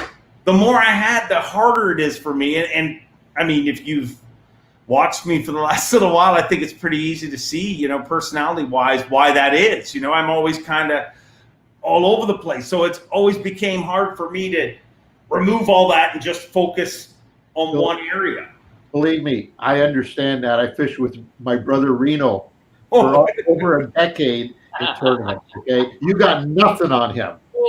Reno was moving. Reno was moving as we were coming off plane on a spot. He's already packing, ready to go to the next spot. He was a king for moving. God bless him, man. He was like you. He just I as Pete knows, I'm the opposite. I could die on a spot all day. If I believe the fish are there, I could sit there all day long. I just and that's a fault too. Somewhere in the middle, somewhere in between is the perfect scenario here, right? Somewhere between you and me is probably Pete. And you know, right? I'll tell you a situation where that is very effective on. I can give people an idea. If you have, let's say you have a weed line or a weed bed for largemouth bass, and on that weed line there's a real specific spot that every now and then you go by and you catch fish, and sometimes it's good and sometimes it's bad and sometimes it's not.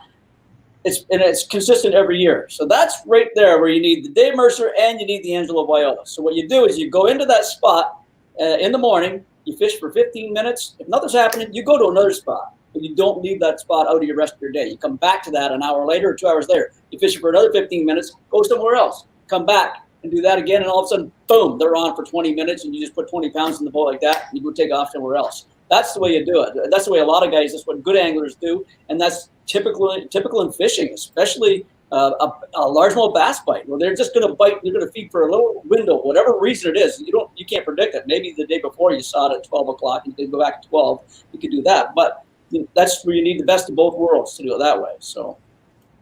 I want to on that theory. Me and Simon won a tournament on St. Clair. One of the few tournaments I was lucky enough to win, and we both to this day we were driving home that day, and it was kind of cool because the weird thing about team tournaments, if you really think about it, it's not a team sport. We make it that, but you're always gonna, no matter who you fish with, even your brother. You know what I mean? You're always gonna have a different thought. You know, you're always gonna be different. And we won a tournament there, and we were driving home and we both agreed. We were like, you know, I wouldn't have won this tournament without you, and he wouldn't have won it without me. And I don't mean that boastfully, but for example, the two key decisions in the day was we were fishing this one area, and I wanted to, we got some good ones early, and I wanted to leave and go to a bunch of different areas. And all day Simon's like, no, there's big fish here. We've got two of them. You know what I mean? We had three we needed to call. We just need another. We'll get them. And what I was doing, how we were getting the big ones at the time, as crazy as it sounds, we're throwing big 8-inch swim baits. And he was forever wanting to change. And we were getting those big bites on that bait, right? And I'm like, dude, you just need to keep throwing that frickin' thing and your arm will get ripped off. You know, and we both thought about it afterwards. And I'm like, if I was there by myself, I would have got a few of those bites because I knew I was committed to that big swim bait. But I would have left and never won the tournament. And he, vice versa, you know, he might have stayed there, but he would have small balled him and maybe not throwing that big bait all day. So it is. Well, that's why they're team tournaments, right? It takes two. And I don't think any successful team will ever say to you that, you know, it was one or the other. It's always two people. When you spend that much time together, and I'm not just talking about your day on the boat, the weeks leading up to it. Oh, yeah. You spend that much time working together on something, and you know it's a team effort. You know along the way, both people have shared in that experience. So I agree with you 100%, wholeheartedly. What did you have up there, Mike? If you had one body of water to fish in Ontario for the rest of your life, what lake would you pick and why? Woo! That's a good one. Holy crap. Well, there's probably a few I'd pick that I'm not going to say.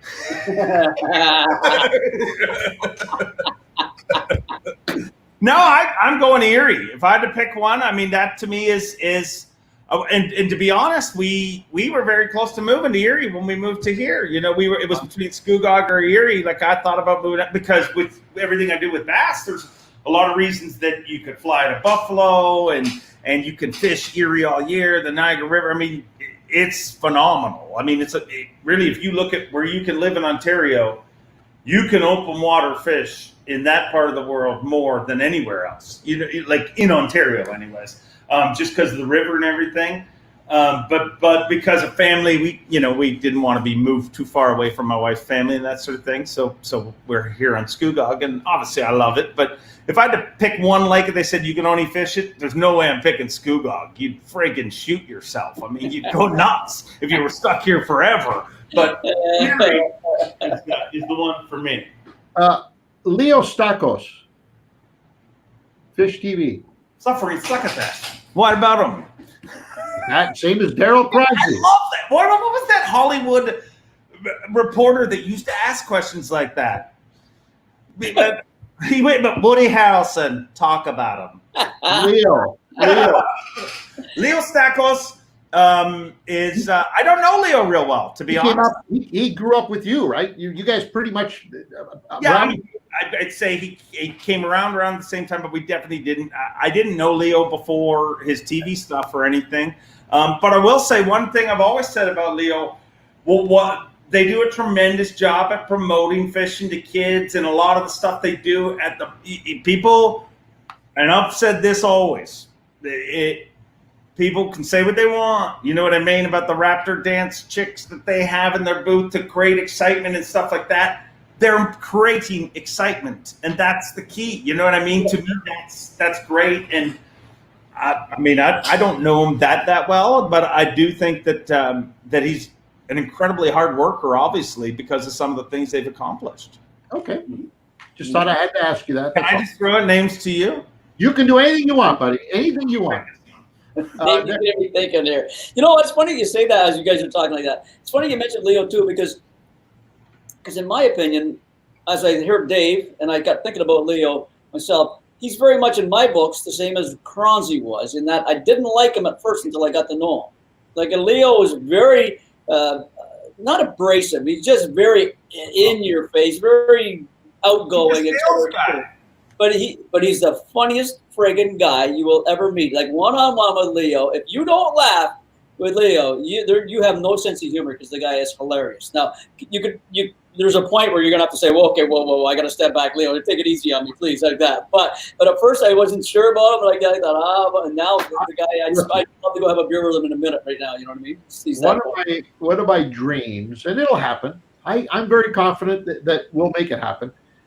Before it's all over, I want to spend a weekend with all of you guys at a remote location where we're hunkered down for 2 or 3 days, 4 days, and there's no getting away from us. Oh, and wow. we spend that period together, obviously in a fishing scenario, but without cameras, without crews, with nothing, just ourselves. And I think it would be the best weekend of our lives.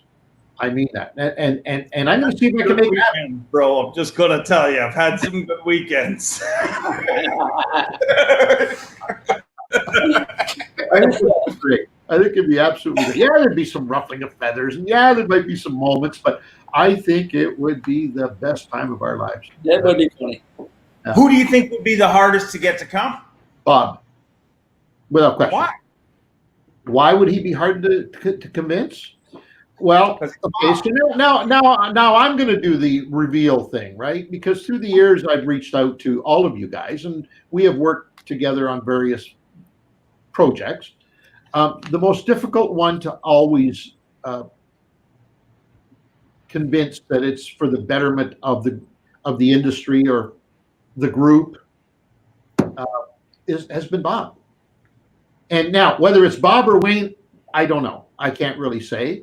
But that camp has been the most difficult in terms of and certainly also in terms of reciprocating the reach out. You know what I mean? So that's why I'm saying that for no other reason. Listen, Bob and I grew up together in this industry. In fact, I'll tell you something that you might not know, Dave. Bob and I were partners at one point for a very short period of time. Yeah. Really? And I'm going to tell that story here in the weeks to come. Oh, you can't pull that crap. Tune in next week. I'll tell you a great story. It's a great story. It's a fantastic story. But we were partners in a venture many, many years ago. So, yeah. So to answer your question, I think I think that one would be the hardest camp to bring into a weekend with the boys without business involved. In fact, I'll even say it's probably impossible that would happen. But I think the rest of us, including, by the way, Daryl, I think it could be very, very possible. I think I wonder if Italo would come, because he'd know we're all a bunch of animals drinking beer and smoking cigars and going out with the animals. I think he would. I think he would. Now obviously, now we're getting into a whole other thing. But I live where we're at it now. Let's go for it now. But I think the fact that he is so diverse, so different than the rest of, because the rest of the group is pretty similar. When you really analyze all of the characters in this scenario, we're pretty much all cut from the same cloth, right? Whereas Italo's a little bit different. And I think he did handle it well. Remember that time we did that OTMP group there that Dave was talking about earlier? We had to get together and that. We got into the poker at night, and I literally tried to swear more when I was around Italo, just to push his buttons a little bit. He didn't give a shit. He couldn't care less. He was laughing. He was doing his yoga in the morning. He didn't care about anything. True. It's true. Right. It's true. So, but some of this, Dave, if you ever do it, I'm all in. I'll come. I'll be there. I think it'd be fun.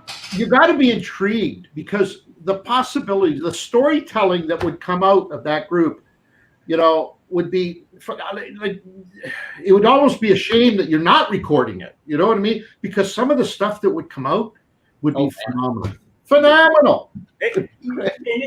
From my perspective, it's so different and weird too, because if you think of, if you really think of the way Bob, you grew up with Bob, but Bob's always been a competitor of yours.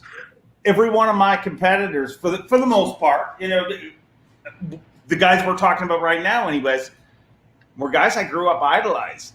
Yeah. So you want to talk about a weird, that's a weird thing with me and Bob, for example. I love Bob. I literally, I've always said that, but me and Bob have shared very similar. It's just the way our careers have worked out. You know what I mean? We've come up against each other several times, and I feel because of that, our relationship probably isn't as tight as it should be. That's just how things are. But it's. I think all the stories going into that would be amazing, and you're right. Like, people that aren't even doing it anymore, but did, it'd be very cool. Oh my God. Never convince them without a camera, though. They're all they want a camera. I mean, come on. You think?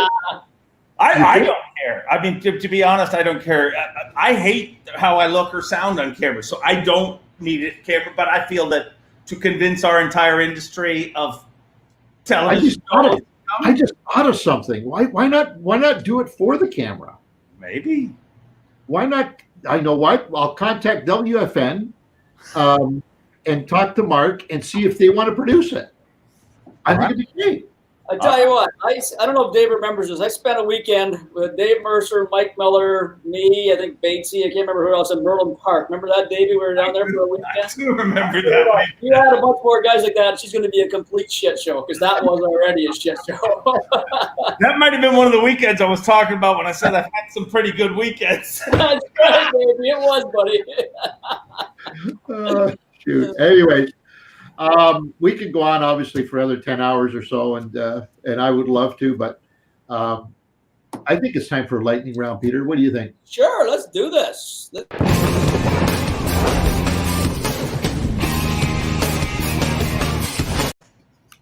Yo, you like that graphic, David?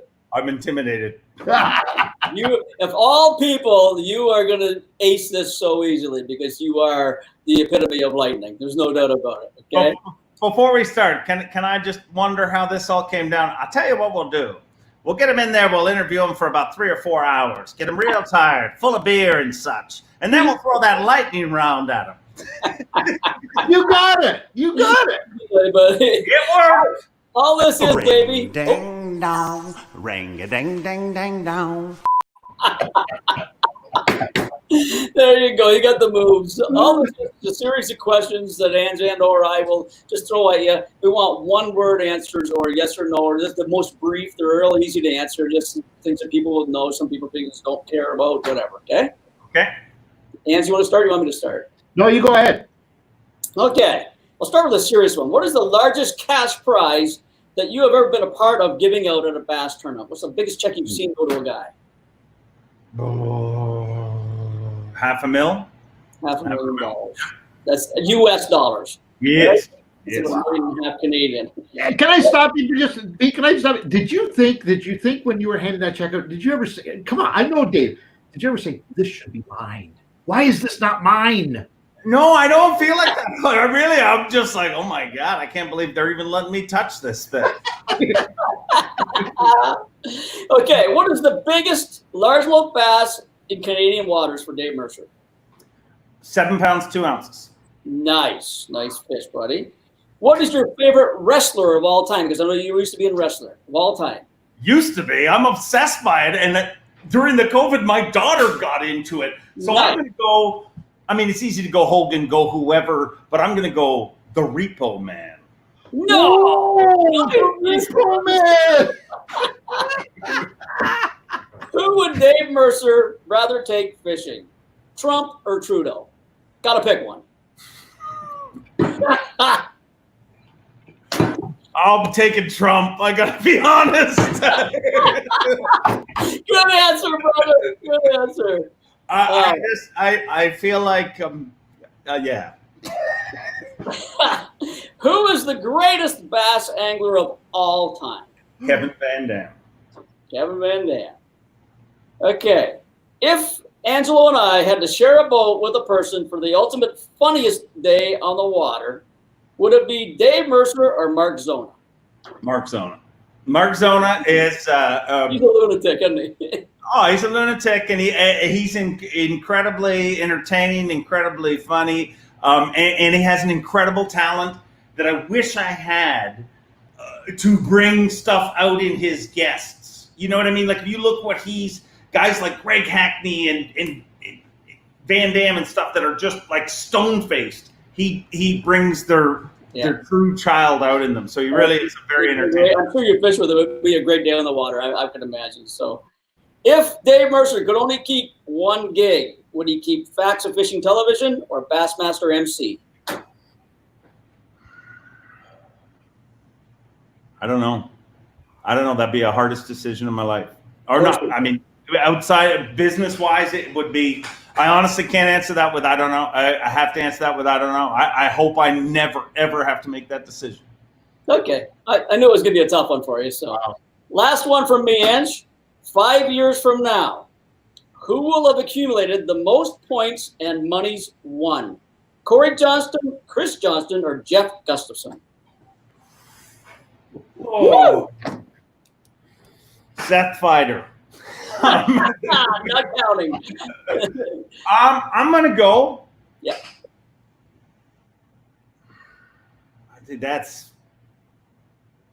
I'm gonna go Corey just because I think his celebration parties might be better. I mean, that's really all it is. They're all phenomenal, and I think that it could be Gussie too. If you look at, I mean, it could be any of them. They're phenomenal, but I'll go Corey because I mean he'll have more beer at his party. That's right. He might beat you up if you don't pick him too. So you know what I mean. Tougher than a bag of nails. Very good, Davey. Thank you for those questions. These are a little more fishing. Well, the first couple are more fishing related, and I want a quick answer. I don't want you to think about that. Okay, sorry. I'm bad at lightning rounds. Concentrating too much. You're cheating. Okay. Shallow or deep? What do you prefer? Shallow. Spinning or casting? Spinning. Plastic or hardware? Plastic. Leafs or Canadians? Leafs. This is the last one. This is for all the money now. This is for all the points. So it's imperative that you give us an answer right away and not think. This is, once again, for all the money. If you only had one television show to co-host on, would it be Real Fishing or Fishing Canada? Told you I'd answer honest. I want an answer honest. Be honest. Bob's. I'm Very sorry. good. At least people know I'm honest because if I had anything, I had it marked. But Bob, for me, growing up, there was more of a connection there. And I mean, I don't know. I'd go with Bob. But I mean, really, I told you, I was begging both of you sons of bitches to hire me, and neither of you would. That's not true. You turned me down. Oh, hey, Ange, would you like to come work for Facts of Fishing now? Oh, Ange turned me down. When do I start? Start making money now, Ange. What the hell? Exactly. Listen, I first of all, on behalf of the entire team here, we can't thank you enough for joining us and giving us. By the way, we broke an all-time record. We almost hit 3 hours today. What? Never done before. Holy And we can go on for another 2 hours easily. Absolutely. So on behalf of the entire team, I just can't thank you enough. And we owe you. I don't mind saying that publicly. We owe you one. So feel free to make your demands at some point, for sure. You don't owe me anything, but I do want to say one thing to your last question about the Bob Azumi and your show. I will say this. That was, obviously, it was tonight's show and the late show. It was Exactly. But I will guarantee you this. I mean, I might have taken the Bob Azumi job, but I would have had a hell of a lot more fun if I took that job at Fishing Canada. I can pretty much guarantee you that. I mean, could you imagine Wayne and me having a meeting? I mean, I didn't even pass the credit check to be Wayne's friend the first time. Exactly. Listen, tell folks where they can check you out, all your social media stuff, and where they can follow you on and all that stuff, please. On Twitter at Dave Mercer, and Instagram at Dave Mercer's Facts of Fishing, as well as Facebook. And we're always doing more and more on YouTube. And follow us along, and let's stay positive, world. I mean, think about this: in all the shit you've watched the last 3 months, we have addressed topics that nobody in the industry has ever talked about. And not once have we gotten into an argument, and not once have we gotten controversial. And I could say that's about the longest stretch that's happened to me in the last 3 months, really. I hear you. With us. And by the way, Ken Johnson kind of sums it up great. It's an amazing show, guys. You can never get enough fishing stories. Have a great weekend and safe outings to everyone. Buddy, thank you very much. And let's stay in touch. I wish you all the best moving forward with your U.S. stuff. I mean, that's going to be big. We're going to keep an eye on you to see if you are going to be traveling down there, if the big show will go on. And we wish you nothing but the best and safe. Yeah, keep up the great work. Keep up the great work down there, Davey, too, because you and the team, you, Zone and the boys, Height, those guys, you guys do a fantastic job. I mean, not aside from the Canadian stuff, that stuff as well, top drawer for sure. Thank you guys very much, and keep it up. You take care of yourself. See you later. Ciao. Wow. Mercer. Well, that went, I can't believe it. You said 3 hours. Holy crap. That went by quick, eh? That's what happens when you have a good guest. Davey is not a man of lost words, right? So can you imagine getting on an island or someplace with him and Leo and Daryl and Bob and some of the other guys. I mean, it would be. Oh my God! I really mean it. I'd love to make it happen. Mercer, Leo, and Kranzi. Oh my God! And Miller. And Miller. Oh, Miller. We'd have to keep Miller in a cage somewhere. Miller, I don't think I have to go feed him beer through the bars of a cage because that'd be the only way. That would be. Oh my God! Wow. Yeah, that'd be cool. That would be fun, for sure. That would be insanity, man. Anyway. All right. Let's pull the chute on this extravaganza. We got to move on. Once again, thanks everybody for joining us. Don't forget fishingcanada.com. Great new content going up there every day. There's the special code for 10 extra entries. It's the code word is Dave Mercer. Dave Mercer. Imagine that. That's it.